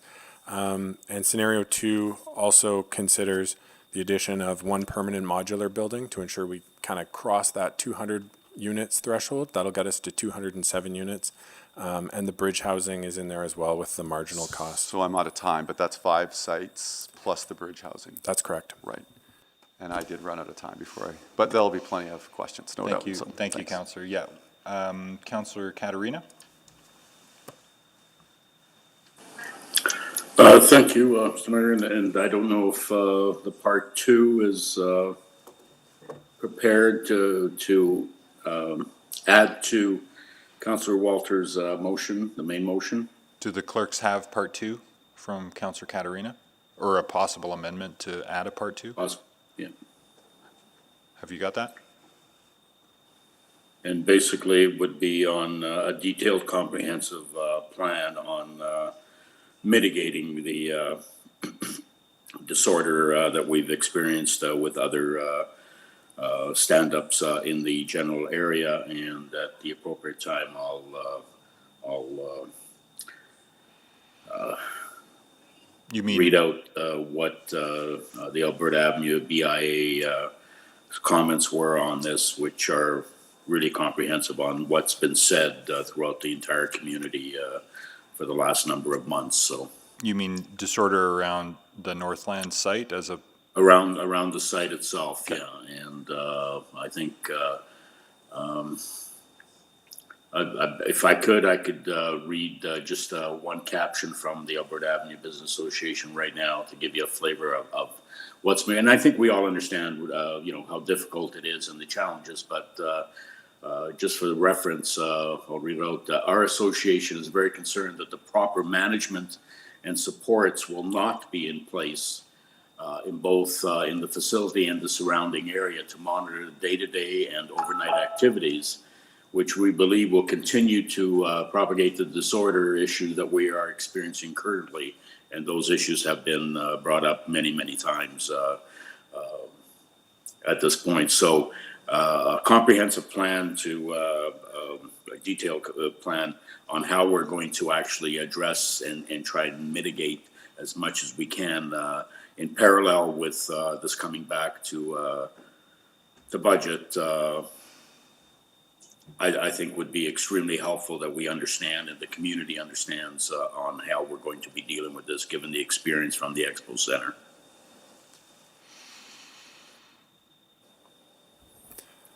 Certainly. That's the gist of it. I was just going to say that, Councillor Katarina, we do appreciate those concerns, and we're working on an engagement plan, as well as making a commitment to work directly with the Alberta Avenue BIA on that process. Okay, well, the comprehensive plan, I know working with it, Colton, is great, and they should be part of this discussion and working out that plan. Just something really minor in the report that gives me a little pause as well is that, we advertised to 60 meters of this project. That certainly wasn't sufficient enough to encompass the 4 or 5 neighborhoods that are directly affected by these types of projects. And the association themselves, they're fully supportive of the various programs and facilities that aid our vulnerable population. So let's get that on the record, that they're not, no one is disputing that we don't need this. And part of what they continue saying is, of which our district has many. So we've always supported the vulnerable in the community, in that community. With that said, we feel our area is at capacity with the type of supportive facilities and programs, and believe that this additional proposed housing will push us over the top in threshold in community being able to handle it. Now, the comment you made that the Expo Center will be stood down in a number of weeks or month certainly helps, because the replacement part of it is a very small number of units. So that's helpful with this. But just to reiterate that the community is in support of this, but not all at the same time, all in the same area, given what we're trying to do with the exhibition lands in the near term but in the longer term. And that, I think, with a comprehensive plan and how we're going to mitigate this, and the good neighbor agreement, and you mentioned it, Colton, but I don't understand if agreement in writing, agreement in principle, agreement that's enforceable, those sorts of things that the report isn't that specific on.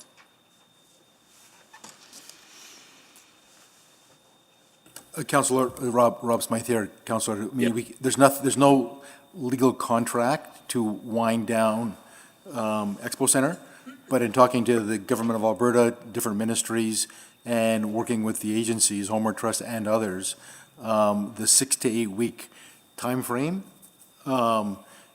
everybody, that's where we're working towards. And EEDC have communicated to me that, you know, they want to get back to the convention business in that venue. So that date is getting firmer and firmer the more meetings we have. Okay, and that Thank you, Councillor. I mean, Councillor, sorry, Councillor, you're at you're okay, over time yeah. now. So if you can work with the clerks on wording, I'll come back to you on the next round, and we'll deal with it as an amendment. Okay. Okay. Thanks. I will add you down here. Next up was Councillor McKean. Thank you, Mr. Mayor. I wanted to start by thanking Rob, Jackie, Colton, Hanny, and everyone on that team for a very direct and assertive and pragmatic report on how we are perhaps charged with going it alone on solving a haunting problem. I wanted to ask Mr. Kursop, as you know, the housing initiative, City Council Housing Initiative, has a meeting this week where we're doing a workshop for the private sector, trying to harness creative ideas, innovative ideas on how to perhaps bring down the costs or find ways to do this cheaper and faster, supportive housing, I mean. Would some of our learnings from that, or some of the offers we get in that, be able to be plugged into these 4 or 5 sites? Thank you for the question, Councillor McKean. I think it would be difficult for me to speak on behalf of the operator, but I think all the ideas that are brought forward are certainly something that they can consider on the first 4 PSH sites. And then beyond those, as the presentation noted, we're finding challenges stretching our dollar as far as we can. And I think that's where we're very much receptive to looking at how we can maybe develop sites differently. Are there more creative ways of leveraging private sector experiences? Absolutely. Okay, yeah, that's good to hear, because you'd be reporting back in the fall budget update, so we might have some time to insert some of those ideas or offers, is what I'm hearing you say, yes? That's correct. Yeah, thank you. And the other thing was the modular. Could it be that we actually end up putting modular on all the sites because we find that it's in fact cheaper, better, faster, works well? I think for the purposes of the first 4 sites, we would want to continue the focus on purpose-built building, and some of that is some of the considerations that the CMHC has around attaining energy efficiency targets, as well as some of the design considerations. We're able to make more concessions to community around the design of a purpose-built building than one of the modular options. No, that actually makes some sense, and I think communities will want buildings that look lovely as part of this. So I'm very sympathetic to what Councillor Katarina just brought up, his ward, the ward I represent, and Councillor Paquette's ward have probably been the greatest host for this problem, although Councillor Knack might jump in and disagree. But what I was gonna suggest or question you on is, so there are no problems around Ambrose Place to speak of. There are no problems around Urban Manor to speak of. There are no problems around the Jasper Place Wellness Supportive Housing Facilities. Could we undertake to talk to them about how they're accomplishing supportive and housing, or this kind of housing with very little social disorder around them, to perhaps satisfy the issues being raised by Councillor Katarina? Would they be, could you see talking to those agencies about how they're accomplishing what they're accomplishing? Yes, I think that there's a lot that we can learn from others that have gone down this pathway before. We also know that there will be a minimum of 2 to 3 staff on site at all times. I think peaks around 6 of them during the daytime, providing those support services that we mentioned. And of course, there are learnings from Expo Center and our staff that have been at that site that will also be applied here. Thank you. I think those are my questions for now. I would like to speak to the motion later, Mr. Mayor. Thank you. Of course. Thank you. Councillor Cartmel is next. Thank you, Mr. Mayor. I also had the same question as Councillor McKean about the use of modular housing on all 5 sites. And I guess I would just maybe push back on the response to that a little bit, that there's a lot that can be done with modular housing. And there's money to be saved here. So I would, ask if there's a possibility that we might have a solid second look at using modular housing on all the sites. Councillor Cartmel, it's Jackie Ford here.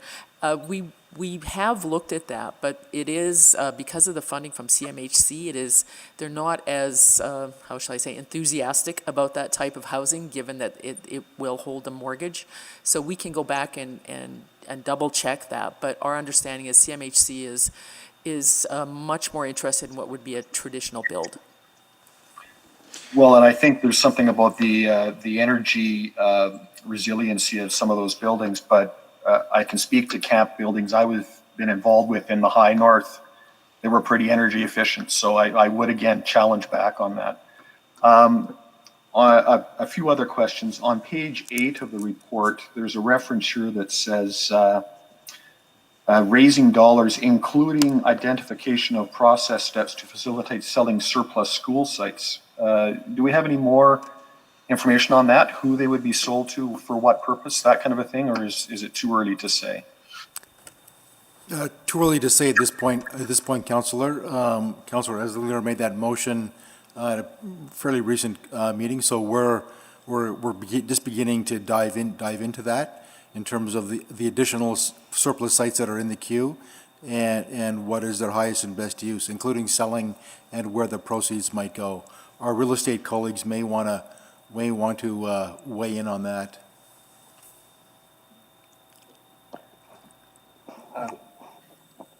Thanks, Rob. I think that you've captured it well. We will do our best to tie in as much information related to that in response to Councillor Eslinger's motion that she made through budget. Okay, fair enough. I presume we won't catch anybody too off guard with some of those ideas. Yes? Yeah. I guess there's often some nervousness when there's talk of selling surplus school sites and the multitude of purposes that all of a sudden arise that those sites might be used for, so. Yeah, point taken very much, Councillor. Yeah, we will make sure that there are no surprises if that begins to get traction. But it's very, very early days. We haven't even really talked in detail to the school boards, so we'll do a deep dive with them to see what the potentials are there. Right, fair enough. I know I'm jumping around a little bit. Slide 4 of the deck shows photos of a specific building on the old Northland site. I just want to confirm that it is specifically that building we are talking about and not dormitories that are attached to the old Barnes buildings or anything else. It is this building specifically that we're going to consider repurposing? Councillor Cartmel, that is correct. This building is a standalone dormitory building. It's separate and apart from the horse barns, which have apartments above them. Those have been like fully decommissioned and are in pretty rough shape. This building's actually in really fairly receptive shape. There's going to be some of the work that we mentioned needed is making the washrooms more barrier-free and just reinstalling the fire suppression equipment in the commercial kitchen on the main floor. Right, okay, thank you, appreciate that. And then last question, in the attachment, scenario 2 of the attachment, and the bottom line says total annual operating funding, source of funding to be determined of about $7.8 million. So I presume that there would be an associated request at the fall operating budget adjustment to account for that operating cost if we can't find a funding partner. Am I right on that? Good flag on that. We wanted to be transparent about what the costs were if we were truly going it alone. However, in this instance, Homeward Trust has identified sufficient funding on hand to do this work, and that is just a reflection of what the operating costs of all 6 structures would be. So just to be clear, we're not anticipating an operating cost ask, it's just the capital that we're talking about. That is correct. If we were in a position where we had more commitments to operating from Government of Alberta, for example, we would be talking about a larger portfolio with more sites and more units. Unfortunately, this is basically the most that the non-market housing provider can support on its own. This is all they can afford to operate, in essence. That's correct. Okay. Thank you for your work on this. Appreciate the report. Thank you. Councillor Henderson? Yeah, my question was largely the one that Councillor Carmel just asked, but I wanted to just go back and do a double check with the mover because Councillor Walters, I had heard you reference the fact that we might need to be looking at operating dollars as part of this, and I think that's a legitimate question. I just want to get clarity around it. In part because if we go down that road, it would have to be ongoing funding and not one-time funding. So I'm hearing Mr. Kursop say something different, but I just wanted to get clarity in my own mind what your thinking was in mentioning that as part of the motion.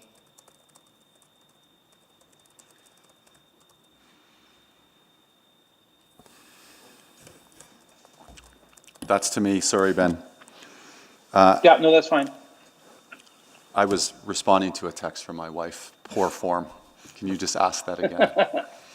It was just really it's following up on Councillor Cartmel's question, because you had referenced the need for maybe looking at operating as part of what we would look at in the fall. I'm hearing Mr. Kursop say something different, but in your introduction to the motion, I think that was part of what you suggested. And I'm not necessarily averse to that conversation, but then we would have to look at it ongoing and not one time, which is why I'm just curious about getting clarity on it. And so if I said operating, I misspoke. It was reshaping from just land to land and capital. Great. Forgive okay, me. good. Yeah. That helps to clarify. Thank you. That's my only question. Thank you. Sorry, I got the order backwards here. Councillor Knack is next. Thank you, Mr. Mayor. No worries, it's fine there. I think two more questions, and sorry to somewhat be repetitive on them. I just want to double check because in the presentation itself, the question that we've had around permanent modular housing and its ability to, how it will look and all of that. So the 5th slide of the presentation has images from Horizon North, and I just want to double check. So have you spoken, and not knowing, obviously there'll be no guarantee on companies, but that one happens to be located in Edmonton, and they've done a lot of the permanent modular housing in BC, oddly enough, very little here. So have you connected with companies like them? Because my understanding is that a lot of what they've designed are incredibly beautiful buildings that hit a lot of the things that we're normally looking for. Thank you for the question, Councillor. We did connect with, we put out a request for information to 7 modular builders, and we received 4 responses. One of those 4 was from the firm that you mentioned. And I would say that there are a lot of very attractive design features that they can add on and certainly can also do some custom work. I guess the challenge around doing all 4 sites as modular is it does go back to some of CMHC's requirements in their funding. They are looking for a permanent asset. They do have energy requirements that are fairly stringent. I'm afraid I don't have the specifics in the room with me, but we did test the idea, but as Jackie Ford mentioned, we can go back and sort of retest it, but the advice we got from them was that modular would not be eligible for the co-investment fund application. That's fair. I thought I would ask, and I think actually Councillor Cartmel in the chat was going to ask my follow-up too, which is just because I know that these companies have done work in BC, I don't know how they were funded and how all of the money came to be. So that's why I flag it more than anything, to see if did they do something differently that allowed them to do all of that there, or did they in fact not tap into those all of the same funding sources? Because all of this is just about let's make sure we maximize how much we can do, and knowing that they can look good. That's why I brought up the question. But some of that is that the City of Vancouver paid for it itself in some cases when they were ahead of the National Housing Strategy. And some of it, the CMHC's done some specific pilots around. But I can also say that the recent conversations with the minister and CMHC have indicated that they're interested in taking another look at modular and see it as being a less temporary and more attractive, both economic stimulus in the context of what we're dealing with now, but also rapid response to get the unit counts deployed. So I think there's rising federal appetite for re-looking at modular as part of the portfolio. So I think it is worth looping back on that based on those more recent conversations with the feds. So I think the question from Councillor Cartmel and from yourself is really timely, and we should include that as part of further exploration. Excellent. No, thank you for that response. The only other question I have, again, just goes a little bit after what Councillor McKeon was asking about or mentioning earlier, that we've I think, many years ago, there may not have been housing that was done as well as it could have been, which created some of the challenges that may still persist today. Yet we now have many excellent examples of permanent supportive housing and affordable housing in our city that has contributed a lot to the neighborhoods that they're in, and we have some in the West End as well. So my question is, and so Councillor McKeon's right, can we talk to some of the providers or people to provide some of that human element to it, to make sure people understand what that's all about? The other piece I just wanted to ask about is if we have any, I believe there was some research, and I don't know if it's ever been completed or shared, if it is completed, around what's happened with a spot like Ambrose Place, around the reduction in calls for services for different individuals. And so do we have any information like that yet? Has there been a detailed study completed yet? Councillor Neck, I do have that. It would just take me a moment to pull it up, but we do have some specifics to Ambrose Place. The high level summary is the calls are down significantly, and the cost in terms of the cost of care and housing those individuals is down significantly over and above if they were not housed there. And that was my understanding. I just, if possible, and while sharing that might not be the reason that everyone suddenly says, oh great, but it'd be nice if we can get a copy of that, just to have for ourselves, and something that we can also be thinking about talking about with people. It's by no means should be the primary focus, but it is important to talk about the financial impacts of great permanent supportive housing where people are getting the care and support that they need. So if that can be shared at some time, that'd be great. That's it for me, Mr. Mayor. Thank you. Thanks, Councillor Knack. Councillor Paquette? Oh, thank you, Mr. Mayor. And administration, to you, thank you so much. This is incredible work. Really grateful. I've been following up on Councillor Knack's line of questioning. I was just wondering if we are going to get some sort of cost-benefit analysis on this, about how much money we actually save, the entire system, by making this move. I think we already have sort of like a 10-year estimate. I think it's something like $256 million if everything went according to the old plan.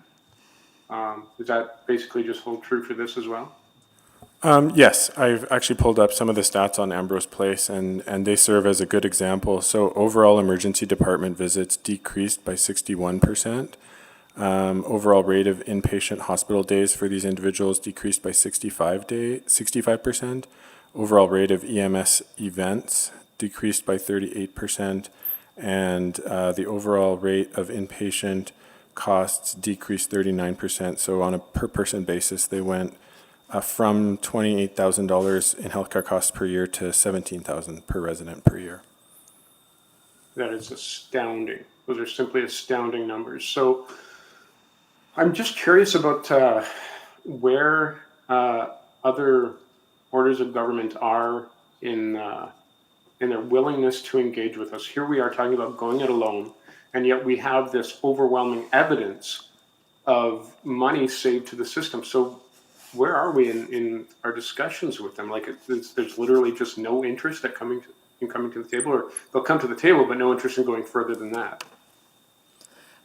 Councillor Paquette, it's Jackie Ford here. We have had extensive conversations with the provincial government on a number of occasions dating back to as late as, I think, late last summer, early fall. We have heard many times that money is tight and that at this point in time, they just don't have the capacity to pitch in on this. So if money is tight, wouldn't you want to do everything you can to save money? That's a rhetorical question. Okay. So my next question yes, is... according to the city of Edmonton, but I think you're asking the province, right? You know, it's interesting. We do a lot of humanitarian work around the world, and yet when it comes to home, suddenly, I don't know. Anyway, I'll get back to my questions. So in the provision of this, are we looking at, again, following up on what Councillor Knack was asking about local and social procurement, and are we centering that as we go forward? If we go forward, which I hope we do. My understanding of the procurement model for the 4 permanent sites would be that the non-market housing provider will manage that procurement process. And I guess there's some question to be resolved around the modular project. I suspect it could go via the non-market housing provider, or it could go via the city. But we haven't gotten that far yet. Okay, so just in the interest of, as we say, the new normal and the need to keep local economy thriving, I've just put a flag on that one. Thank you. And that's all my questions. I would like to speak to this when we vote. Thank you. Any other questions on the first round? Councillor Banga, if you could take the chair. Got the chair. So for the supportive housing, there are really a number of pieces to the puzzle. There's funding to build it and funding to operate it, because there are embedded services within it. Again, the argument is one nurse there prevents the work of 5 at the hospital, and so on with community safety as well.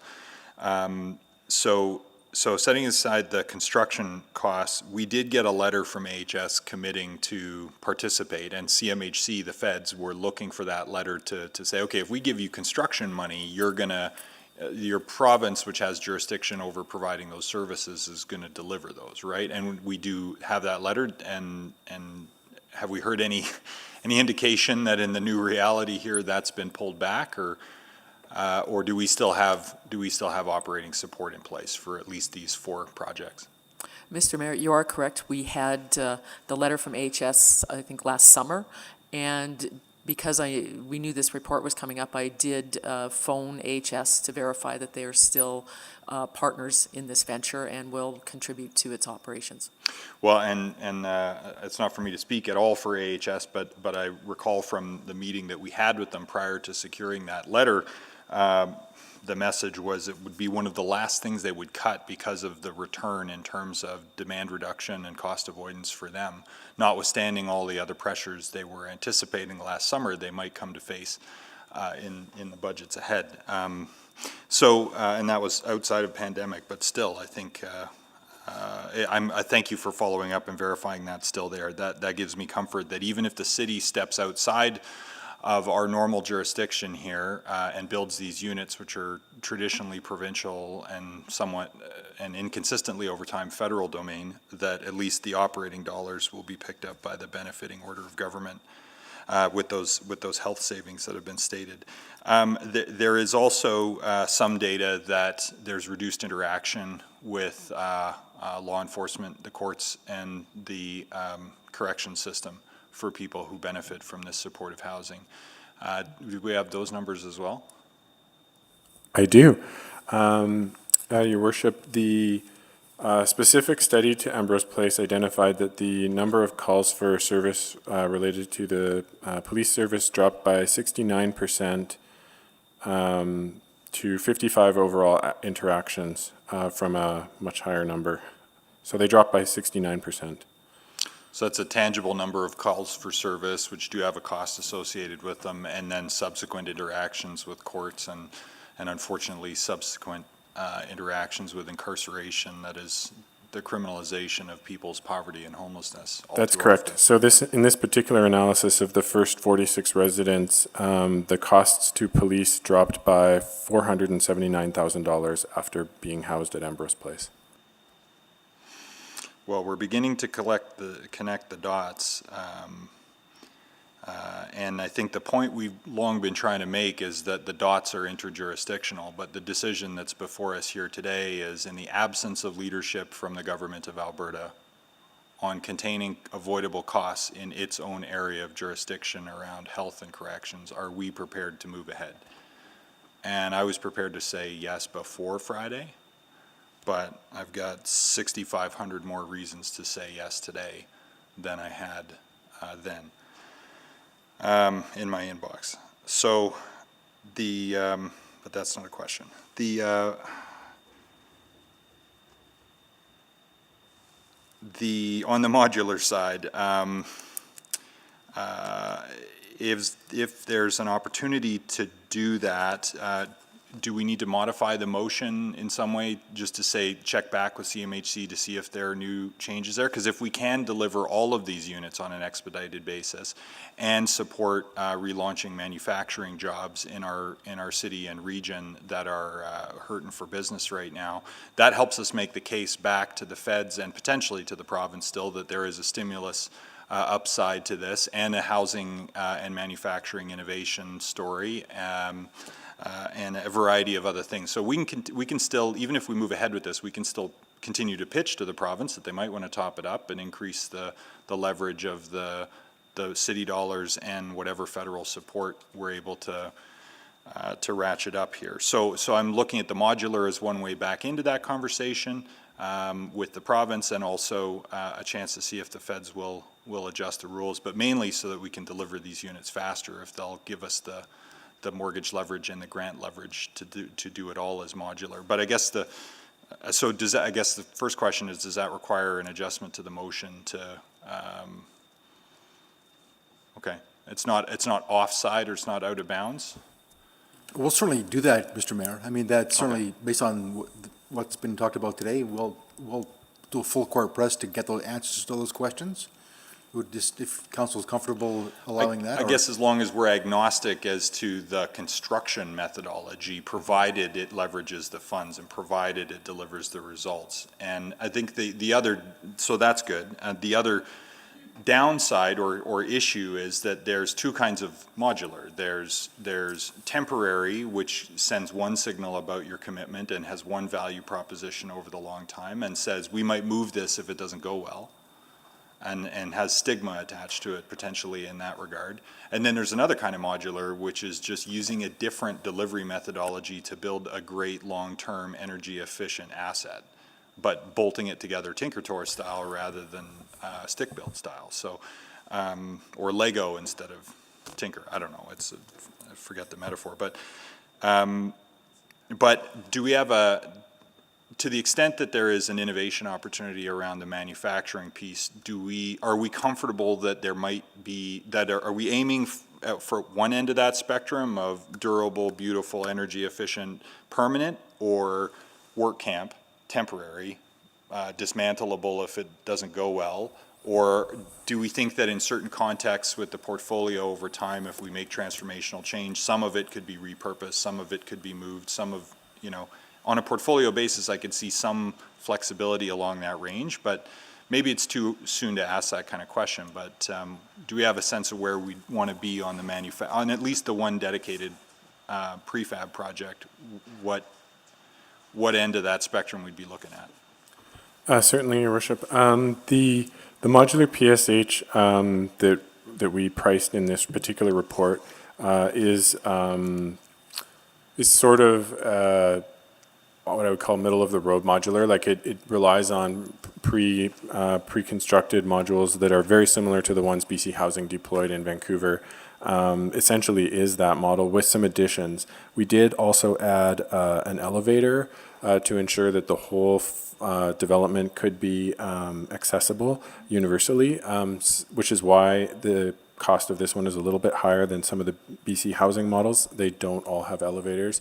The other feature here was that the Homeward Trust has a particular, type of programming where they want the whole main floor available for programming and services on site.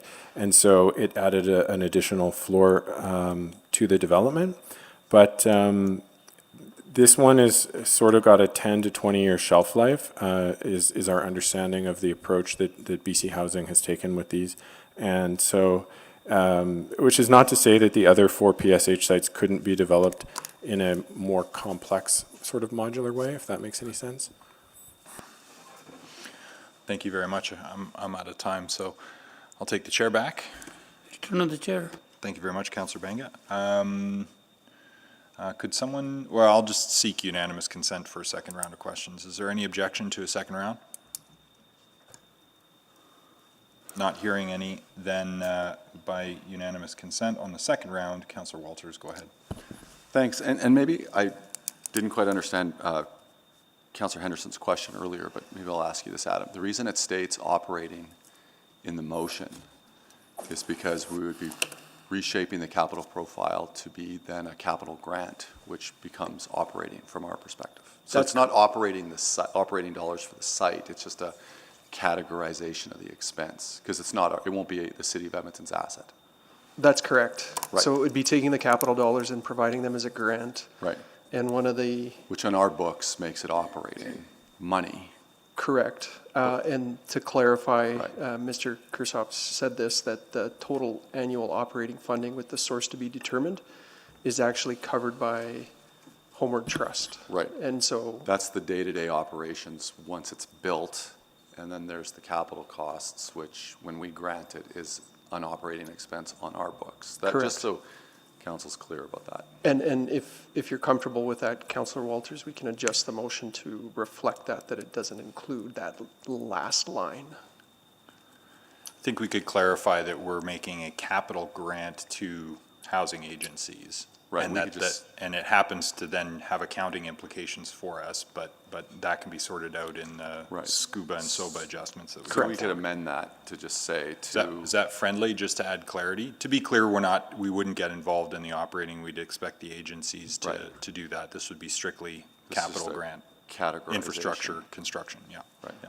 No, that's helpful clarification. So is there any objection to that, or can we take that as friendly restatement of the motion based on new information? I will circulate the redraft in the Google chat. And we may need to make one more minor adjustment. I'm just waiting to hear back. Okay. And then and then a few other questions. So scenario 2 is the share, it's where we take the CMHC money, but they don't pay.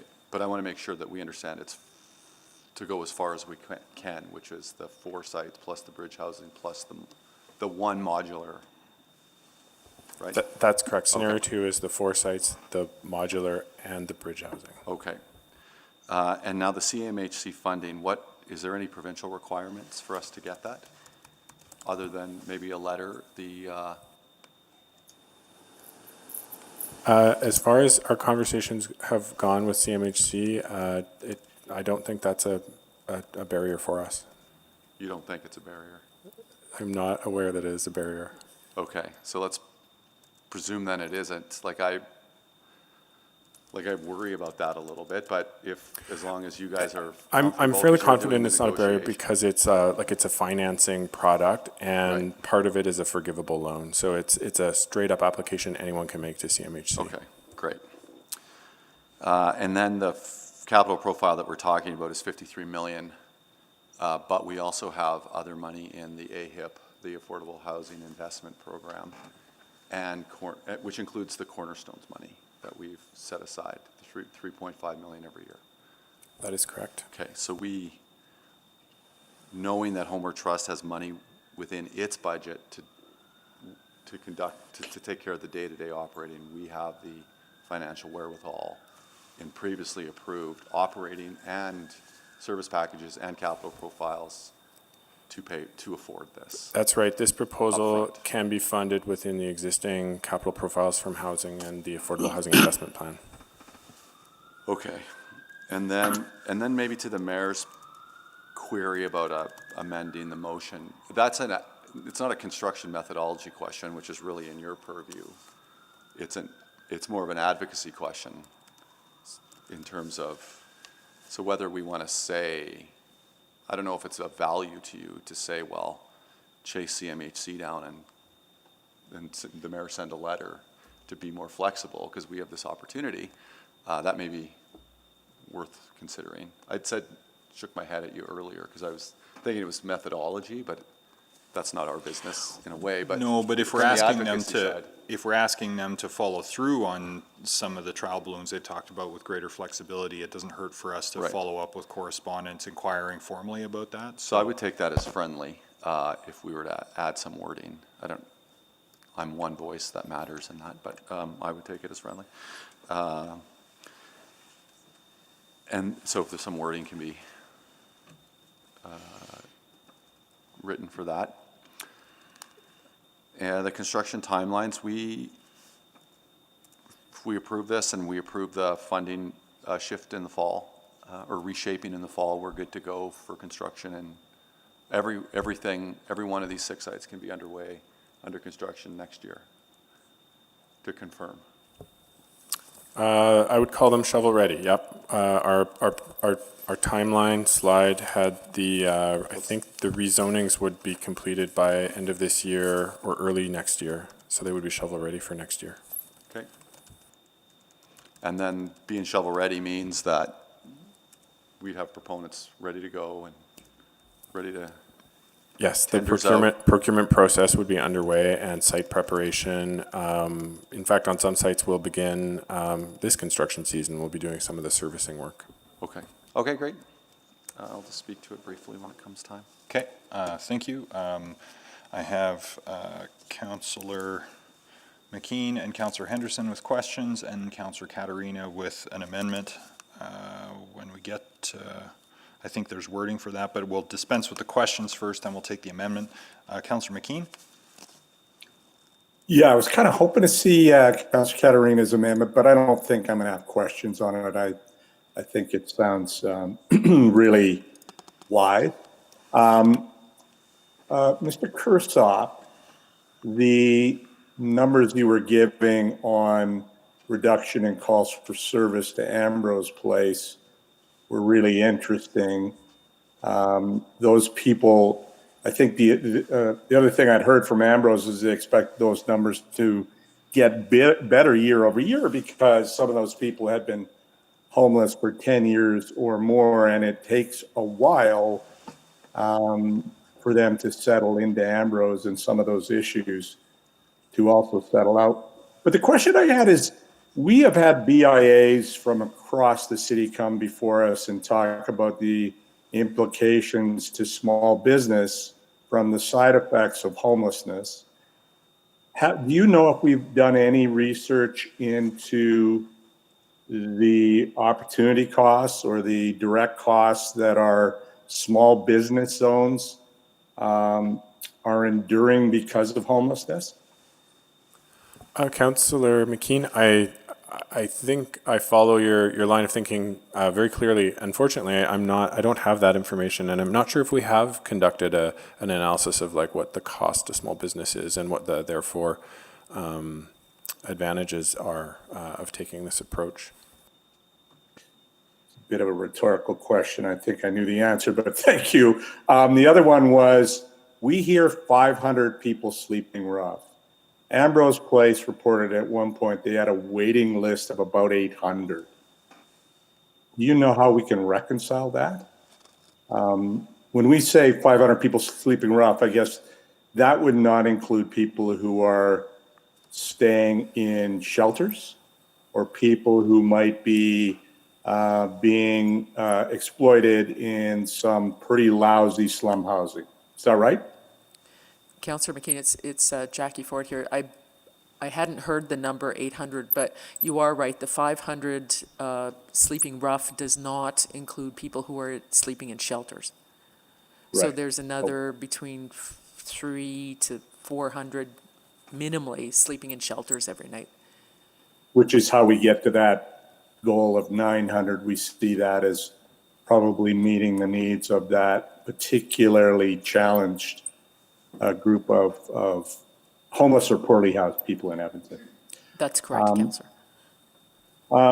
Quick question, Mr. Mayor. I wonder, and you may have said it earlier, and if you did, I apologize, but do you know if other cities across the country are making these kind of bold moves, almost go it alone stuff, because they're tired of waiting on their provincial or government or the federal government? In BC, where arguably the housing crisis, and in Vancouver, where the homelessness crisis and addictions and mental health, particularly around the opioid crisis, has been acute for arguably the longest. They've taken a leadership position on it as a municipality, did a dedicated tax increase for it to fund it in advance of the national housing strategy, and to smoke out their provincial government in part. In Ontario, housing under the Harris government was devolved, downloaded really to cities, along with all the liabilities in the housing portfolio, which is $2.6 billion deferred maintenance liability for Toronto Public Housing alone. So they're trying to fix that and deliver more housing, but they're dealing with net loss because of state of good repair issues on the existing 600,000 units. In Quebec, the bilateral agreement between the province and the federal government, and I heard from this from the mayor of Montreal just over lunch, still has not been signed. The national housing strategy is several years old, and the mechanism through which the federal government would flow money still has not been signed. So it's a real hodgepodge across the country, but in Quebec, cities have taken leadership in the absence of that. In Ontario, cities have borne the brunt of trying to deal with these challenges without provincial support. And notwithstanding the federal government's $40 billion moves in this direction over a decade, a lot of it's financing, and if you don't have grants to leverage and equity to leverage, it is hard to turn that into new units, and particularly when your biggest issue is state of good repair of the existing stock, which is consistent across the country. So cities have moved in here and there beyond our jurisdiction, but I would say at this point Vancouver is the most aggressive. Calgary's done some things through their equivalent to home ed, and done some affordable home ownership things too that are quite innovative. So there are examples of it. The challenge is they're all piecemeal, because with 8 cents of the tax dollar and very little ROI on the economic upsides to participation in the labor force and fiscal savings to reduce interaction primarily with the health system, but also other government supports for vulnerable people for which there's less demand. Yes, there's a policing piece to it, but all those other things, the benefits accrue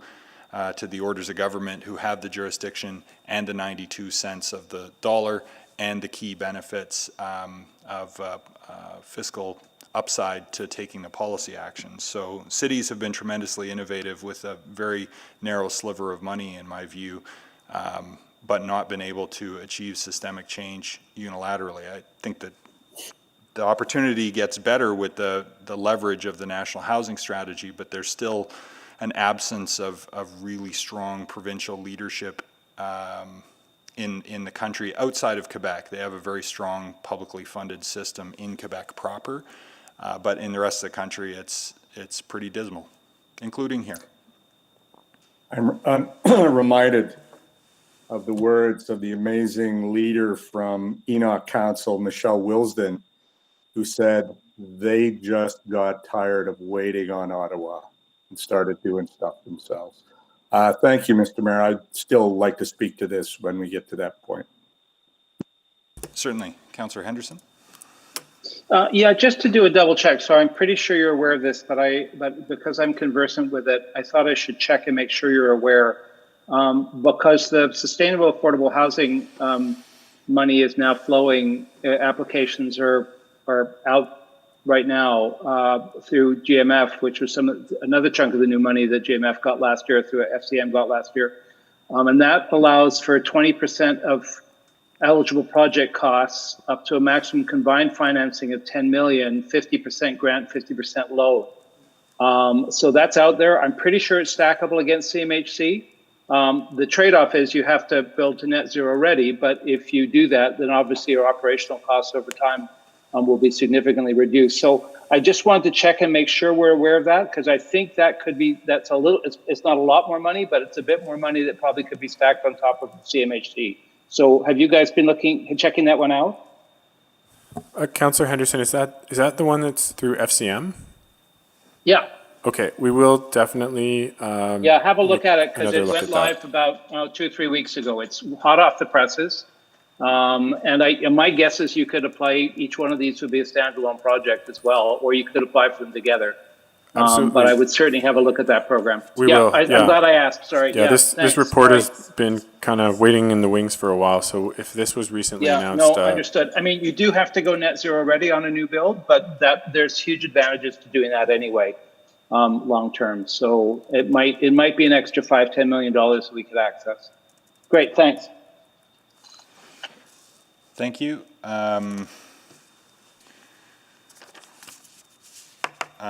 Any other questions before I go to Councillor Katarina for one of the amendments? Just one really quick one. Okay, go ahead, Councillor Paquette. Thank you. Yeah, I'm just thinking about, a long time ago, I was working with a lot of homeless fellows, and I noticed that their main mode of transportation was bicycles. So I'm just wondering if these builds have easy access to built-out bike lanes, keep them safe. Just keeping in mind that the locations of the 4 permanent sites are still not public, but wanting to let you know that the process we go through when making those site selections does include access to active transportation and transit and services of both daily needs like groceries as well as professionals. So it is definitely a consideration when we're screening sites. Okay, and a little bit of a sensitive subject, but can you just remind me of the demographics generally of the homeless people in Edmonton? Councillor Paquette, it's Jackie Ford here. I'm just going from memory, but I believe the Expo reports would indicate that most of the homeless people in the city it's primarily males, and they're about 60% Indigenous people. Okay, they really rely on those bike lanes. Okay, thank you. Thank you. Councillor Katarina, have you got the wording there? I do have the wording here, Mr. Mayor, and this would be, I would assume, a friendly amendment, and it's not changing the main motion, it's adding to, as a point 2, that administration prepare a report with a detailed, comprehensive community engagement plan and a good neighbor plan to address and mitigate potential disorder issues related to the bridge housing project proposed on the exhibition land site. I suspect it will be seen as friendly, but because it's substantive, I think it's best to handle it as just as a formal amendment, just so if there are any questions arising from it, and so it can be debated. So if you can move that as an amendment, I'm sure there'll be a seconder for it. I'll second it. I'll move that. Okay. Second. Councillor Esslinger, got it. We'll second it. Okay. So go ahead in introducing it. You said you had some correspondence you wanted to refer to. Yeah, and I think I did. The same issue with obviously the Expo Center and then the Coliseum Inn being stood up as well. I think that Mr. Garbroff explained it well, that this isn't going to be on top of what's already existing, that the Expo Center at some point shortly will be stood down, and so this is not an addition to that, which has been the perception all along, and that's sort of how the correspondence has been going. But basically from the Business Association, certainly their input would have been helpful to start with. They are very much in favor of this, but not on top of everything else that's going on. So I think that explanation that the Expo Center is going to be stood down at some point absolutely alleviates that concern for them. And I think that we've all understood or all have seen, and the Fs have been maybe too much on the disorder that's going on. But I think if we put it into context of the benefit, both the Expo Center and everything else that we've been doing with this, that there is a huge benefit to moving ahead with housing. But in light of making sure that we don't concentrate everything to one specific area for a long length of time. And just another observation with the information through the report, this is, it's been stated as a 3-year project, but it wasn't stated that it was 3 years with a 2-year option. I think we have to be very, very much upfront and transparent on exactly what we're saying, and give the community the benefit of understanding it as fully as possible. So, to me right now with those comments, it seems like a 5-year project or possibility of 5 years. And I think that has to be said out loud so the community understands that we're not talking 3 years, we're talking 5 years as a potential for this. And so with that, I think having a plan in place, which I wish we would have had a really comprehensive one with Expo. It was a learning circumstance, and we've learned a lot from what happened there. And I think that the administration can prepare a really good plan on how we're going to mitigate this, along with the provider that's going to be involved. I think that that's extremely important, that the provider have a plan in place to mitigate as many concerns as possible that might arise. Thank you, Councillor Caterina. Are there any questions on the motion, or the amendment specifically? Any debate?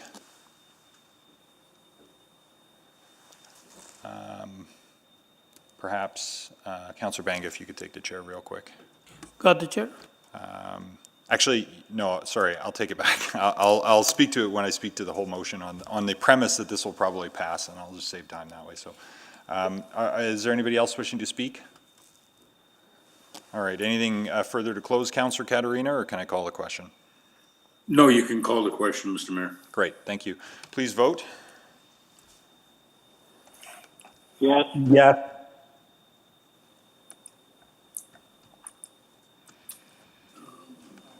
Yes.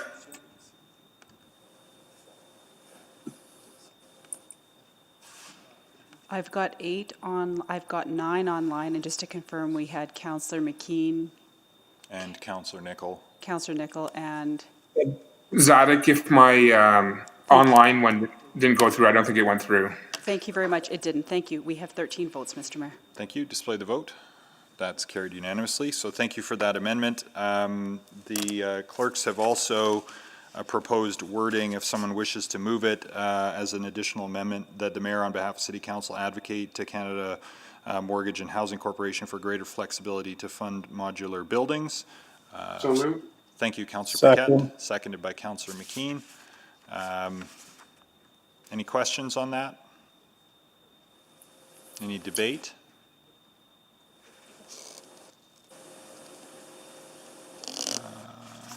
Councillor Paquette, was your question on the modular piece or on the broader piece?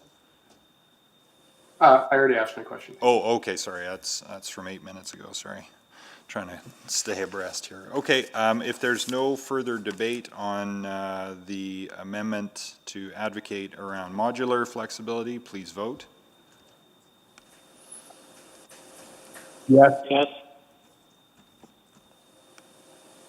I have 11 votes.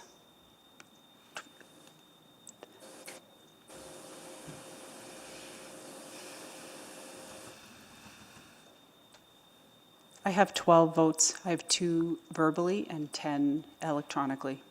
Still waiting on one. I don't believe I have Councillor Hamilton. Councillor Hamilton?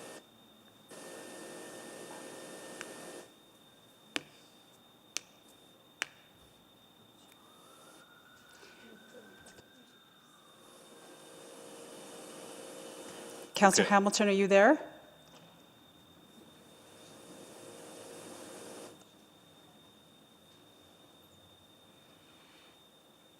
Okay, well, let's call the vote with 12 then.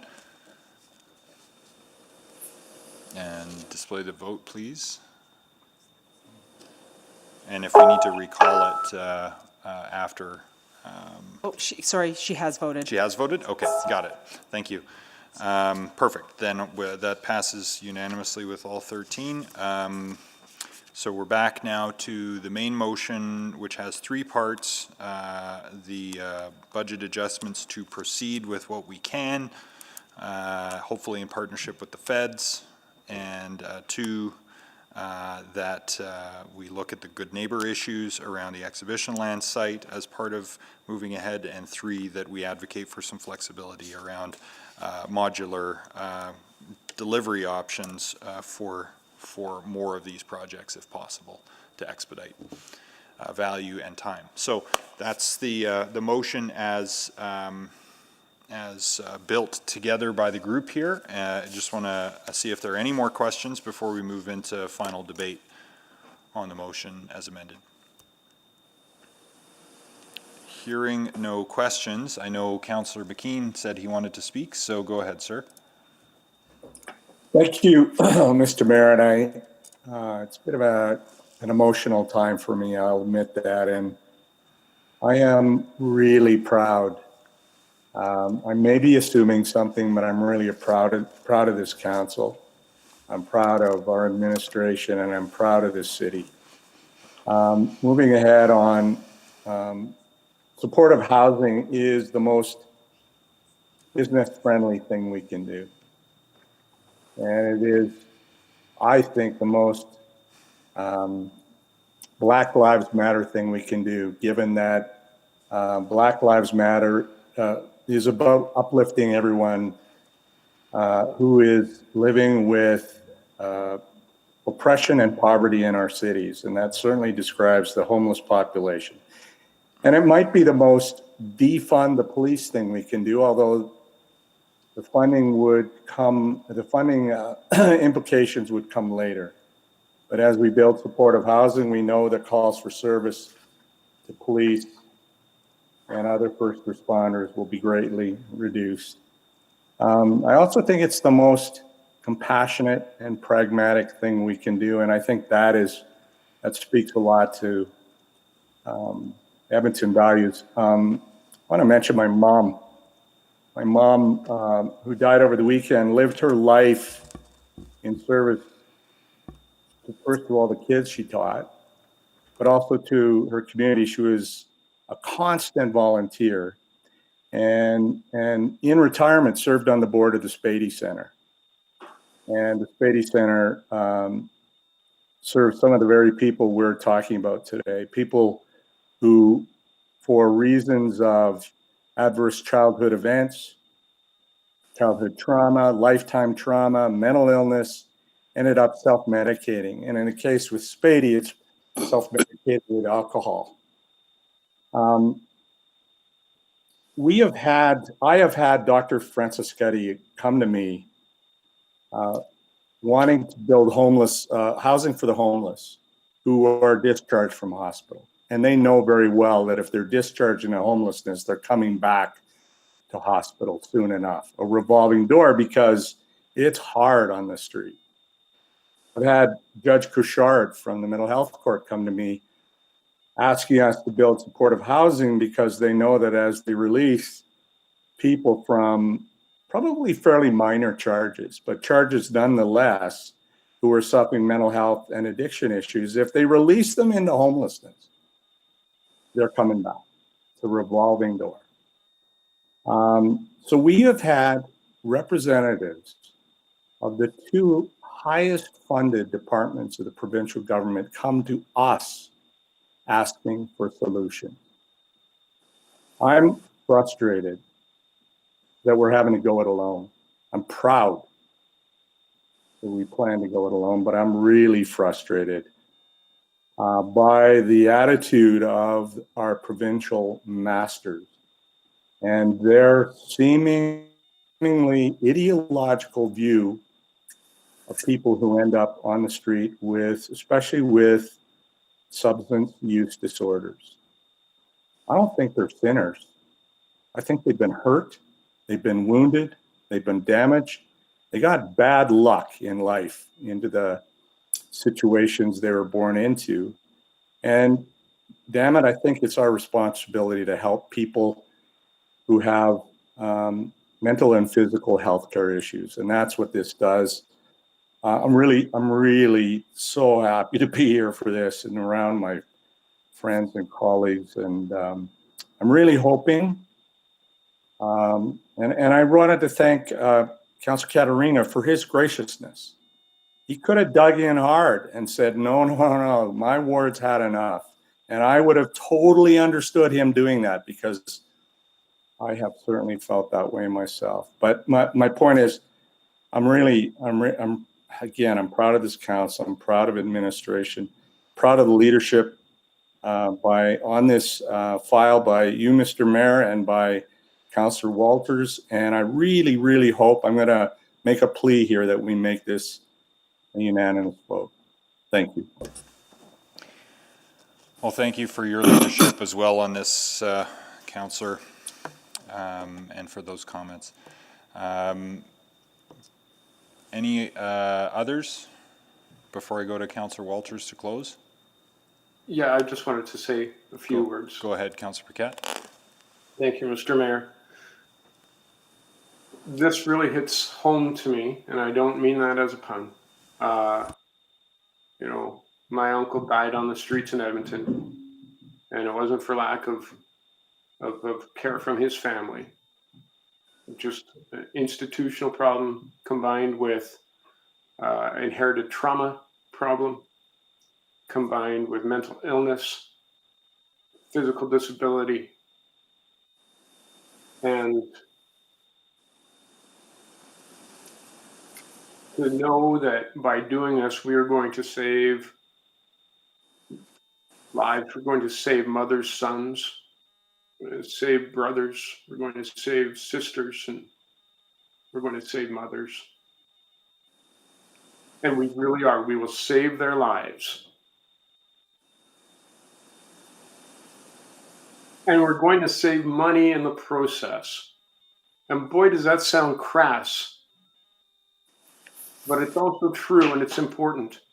Even if it wasn't going to save us a dime, this is the right thing to do by any metric we can ever hold as human beings. And to know that we do not have the support of people who have a responsibility to every single person in our communities is outrageous and an abdication of responsibility, of spirituality, and just plain humanness. And my frustration knows no bounds. But I am so proud, so very proud that we are doing it, that we are taking the lead. Because I'll tell you what, out in my community, it doesn't matter where someone is in their ideology, in their religion, in their belief system, in their politics. Every single person I've talked to in my community says, we have to do something. Not one person says, let them die on the streets. Not one person. The people of the city of Edmonton are in support of this. And I am so glad that this is finally happening. I am so profoundly grateful. Thank you. Thank you. Mr. Mayor? Councillor Yep. Caterina, go ahead. Yeah, I'll keep this brief, and certainly, first of all, I want to acknowledge that Jackie and Colton and Rob and some others, we had quite a lively discussion back in November, and maybe I should offer you an apology now for my stubbornness at that point, but I think you've all done a great job in moving this forward and having some good explanations on why we're doing certain things. So with that, I want to apologize if necessary for December, and we don't have to go back and relive it, but we're at a point now where I think we have a good understanding of how to deal with this circumstance. Making the decision to go it alone, I think, is probably the biggest thing we're looking at here now, as important as it is to provide the housing. Decision that we're prepared to actually do this without waiting for others, I think is a milestone in the city's history at this point, because it would be easy to say that housing is not in our jurisdiction and why do we spend what we spend on it. I think we're way past that point, and this sort of puts a period at the end of that sentence that we would love the help of the feds or the province, but if you're not prepared to step up, we'll do it regardless. So with that, I'm going to support this, which for the last month or so, I haven't been in that position because more questions needed to be asked. And I want to thank Tim for, it seems something simple, but he asked a question on, is that the actual building that we're talking about?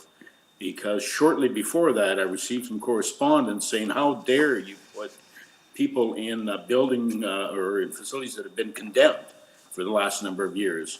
And they were right, because the horse barns and those quarters there above them were condemned 3-4 years ago, both for animals and for people.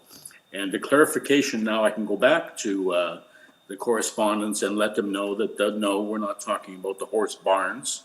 We're talking about a freestanding building, and that helps me be transparent with my constituents and being able to explain why we're moving forward on this, and that's been extremely helpful. So with that, thank you very much, and I will be supporting this.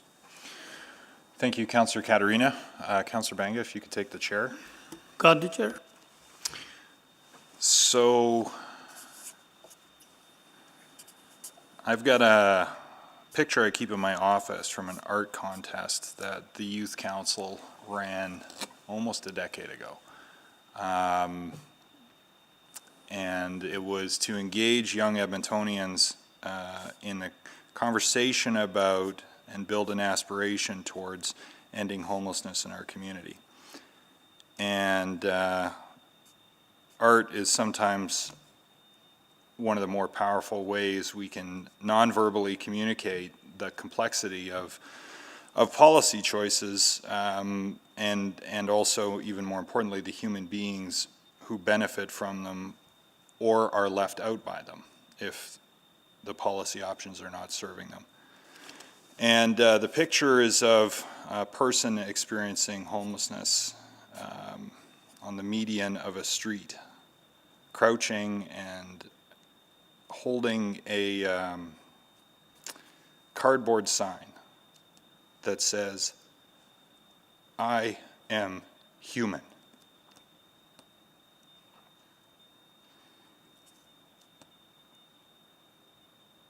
And I keep that, it's a reproduction, I don't have the original, But I keep that in my office as a reminder of the human beings who we are talking about. They're not cost drivers. They're not broken people. They're not blights on society. They are not statistics. They are human beings. They are Edmontonians.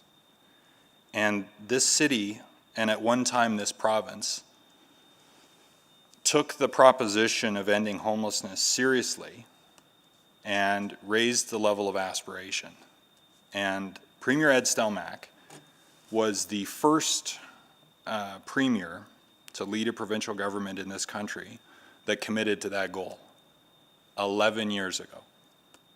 And they started off gangbusters with a couple hundred units of supportive housing and several thousand units of other affordable housing and a commitment to operating costs because they believed in the change model that this would produce better public policy results. And I believe, in talking to former Premier Stelmach about this just last fall, updating him on her work on this, that he also believed that these people were human and had dignity and should be looked after and lifted up by their community. And that the best evidence-based way to do that was to provide them supportive housing, and that there would be substantial benefits back to community and to the taxpayer. So I feel like I have been making the financial and public policy case, and occasionally I make the human case, and today I make both.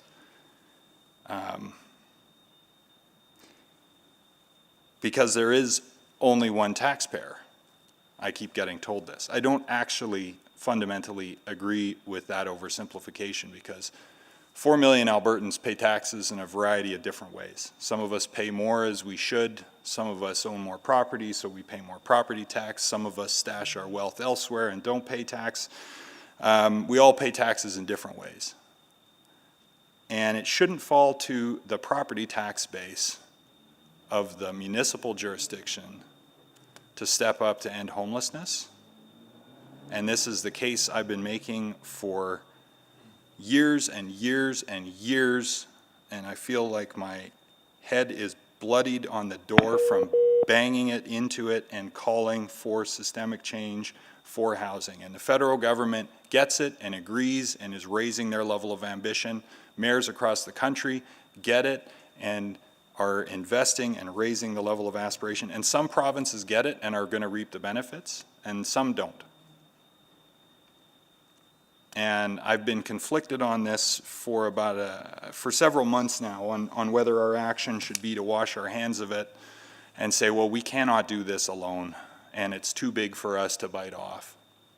But I think that if we are going to make commitments for bold change, we do need to follow through on them. And we do need to justify to our taxpayers that there is net benefit to them, even if it means the provincial government's going to save more money than we are, even if it means incrementally reduced demand for policing at a time when that's being scrutinized. But that, fiscally aside, it is the dignified and human thing to do. And I'm done asking for other people to step up and help, and I'm not going to use the provincial government's abdication of leadership within their jurisdiction on this anymore to justify the city waiting to make substantial change around supportive housing towards our goal of ending homelessness.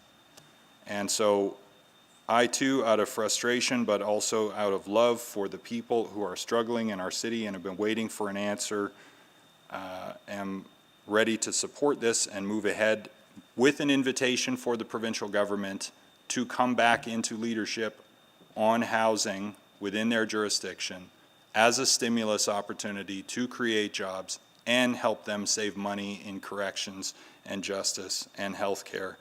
I'll make that plea, and the offer is always there for us to continue to work together to achieve these goals, but we are going to move ahead with federal support and hopefully one day with a renewed partnership with the province to end homelessness. In the meantime, we must carry on. I think I'm out of time. I'll take the chair back. Return the chair. Is there anybody else who wishes to speak before I go to Councillor Walters to close?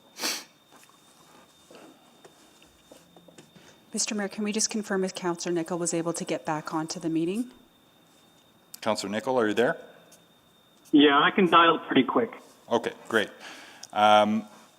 So I just noting we're past the normal break time, so we'll take the break after this. If there's no objection, we'll finish this item and then transition through the break. So if anybody else to speak before I go to Councillor Walters to close? Councillor Walters. Thank you.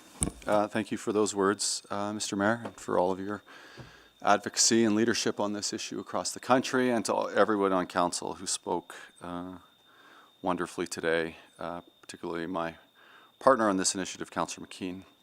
And we'll need to keep doing, we'll get a chance to do this again when we approve, hopefully we approve this as part of the SOBA and the SCBA in the fall. And I think it's important that we have these go-rounds on the importance of investment in housing repeatedly, because we're not where we need to be yet. We're still quite a ways away. And I think today is important, reflecting back to earlier in March when we scrambled with great urgency and facing great complexity, and our administration and staff faced so much stress standing up the Expo Center because of the COVID crisis, and knowing that that population of human beings that lives homeless in our city was so very vulnerable. Their own health was so very vulnerable, and their lack of safe housing, in fact, made the rest of the community vulnerable through potential spread of the virus. So that was the most contemporary, stark reminder of how important building safe housing is for people in our community. The number of camps that we see, both the collective camps, the sort of tent cities, and the individual camps that we continue to see all over the city, confirms why this is an all over the city solution that's required. There is a camp today near the University Farm that has essentially renovated itself to include the bus shelter at night, because I presume all the rain in the last few days. An obvious way to keep the rain off your head, using our bus shelter on 122nd Street. These are just these little daily reminders that I know we all see now about how far away we are from where we need to be. So, you know, I don't know what much more I can say than I've already said in the past 25 years. Since I was the long-haired, rose-colored glasses-wearing guy that worked at the Bissell Center in the 90s, working with homeless people, this, you know, we've said this over and over and over, and I appreciate the mayor bringing up Premier Stelmach, because that was the start of some really excellent leadership on this file. It was supported by then Mayor Mandel at the time, and our council has kept up this leadership, and it's waned at the provincial level for sure. You know, the last government was more interested only in the ideological version of funding the government housing management bodies alone and not working with the broader housing community, which was frustrating. This government, all I know is, you know, I think of things like the communications director for the Premier tweeting articles that basically ridiculed people who believed in housing first and ridiculed people who believed in permanent supportive housing. The article concluded that what we needed was essentially more prayer for people on the streets. I don't think prayer so far has cut the mustard on its own. So we definitely need more of that, but we need partnerships.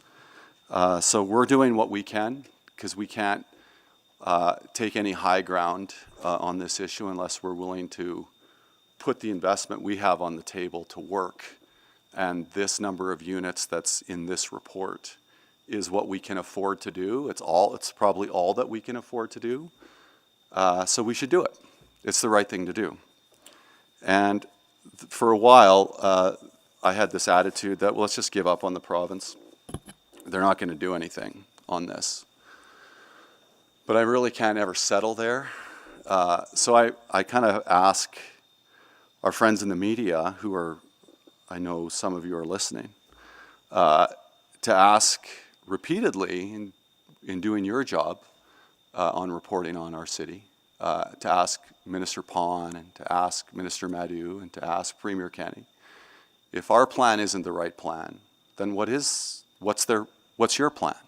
And I ask them that now. What is your plan to deal with homelessness in Edmonton? Because short of saying no to our plan repeatedly, I've not seen a plan from them. And it is their jurisdiction. It is fundamentally their jurisdiction and their responsibility. And a lot has been said about their abdication of that. And so we're doing what we can. I implore every member of council to support the motion on the table today and support it when it comes back for final vote in the fall. And then we can move to actually building these units that we've talked so much about this term of City Council. Thank you. Thank you.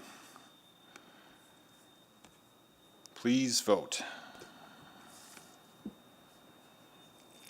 Hell yes. Yes. I have 13 votes, Mr. Mayor. Please display the vote.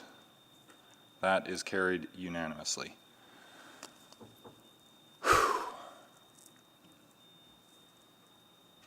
Okay, let's take a few minutes break to recharge here before we go back into 9-1. Because I think there's a little bit more discussion there. So, but what I'll do is on the premise that we're going to take maybe 10 minutes after we do it, I need a motion to go in private, subject to section 17 again, to complete 9.1. So moved. Thank you, Councillor Banga. Seconder? Second. Thank you, Councillor Walters. Second. Okay. Please vote. Yes.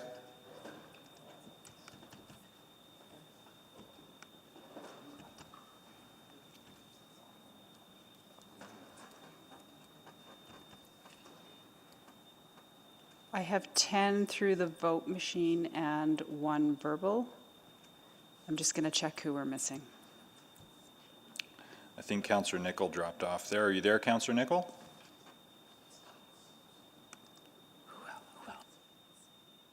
I only have 11 votes. Yep, I have 11 votes, Mr. Mayor. Councillor Zadok, Councillor Hamilton, Knack, Paquette, Esslinger, Henderson, the Mayor, Councillor Banga, Walters, and Cartmel. Who are we missing then?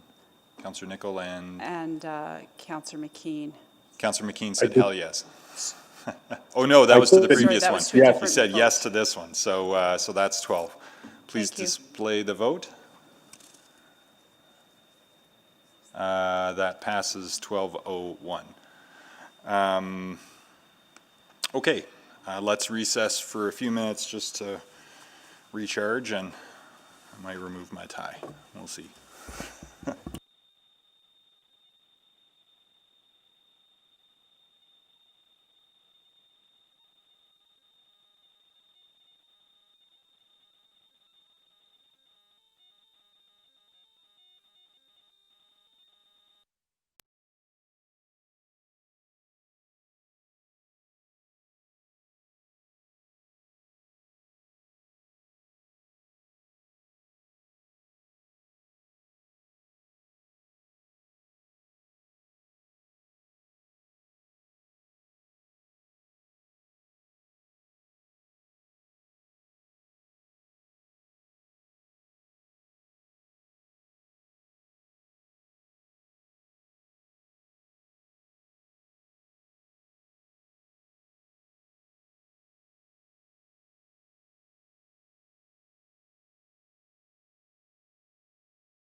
9.1 for information and keep the verbal report in private, subject to Section 17 of FOIP. Yes, so moved. Thank you, Councillor Walters. Second that. Seconded by, I think, Councillor Essinger. Got there just a touch before. Please vote. Yes. Yes. Yes. Yes. Zadi. Did you get all those verbals? No? Councillor Walters, Councillor Banga, Councillor Zadek, and Councillor McKean, I think, voted verbally yes. I have 13 votes, but we'll figure it out. Hang. Sorry, somebody voted twice in error. We've got 12 votes. 12 votes. Okay. Thank you. Please display the vote. And that passes 12-0-1. I think that's, oh no, sorry, there was one other subsequent motion from 6.7, which, hold on, I got the wording on a different screen. Let me just, where did it go? Which would be that administration provide a report with options and timing for standing committee reinitiation for July 6th. So that would be as part of those other discussions. High level, and we'll work through it ahead of time. So I need to either pass the chair unless somebody else wants to move that. Just to keep it I'll move it for you. Thank you, Councillor Second. Henderson, seconded by Councillor Knack. Okay, so that's subsequent to 6-7. Please vote. Yes. Sorry, I assume there's no debate on that. Yes. Yes. Yes. Councillors Zadek, Banga, Walters, and McKean, I believe, I have verbally. 12 votes. 12 votes? Okay, thank you. Please display the vote. That's carried. Now, just before we recess, I'm just wondering whether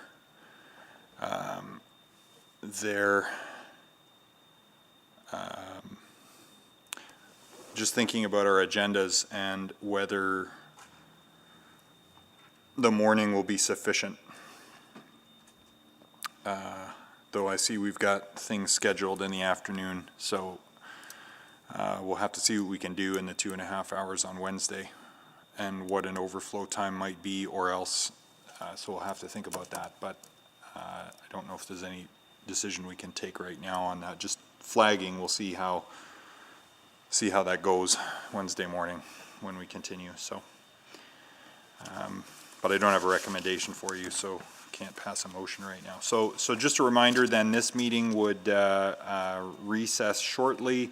We would come back to 6.5 on Wednesday at 9:30 in the morning. And then the only thing left after that would be notices at the end. So if, unless there's anything else emergent, we'll recess until Wednesday. All right. Thanks all. Thanks, everyone. Thank you. Thanks, Scott. Thanks, all of you. See you tomorrow for a public hearing.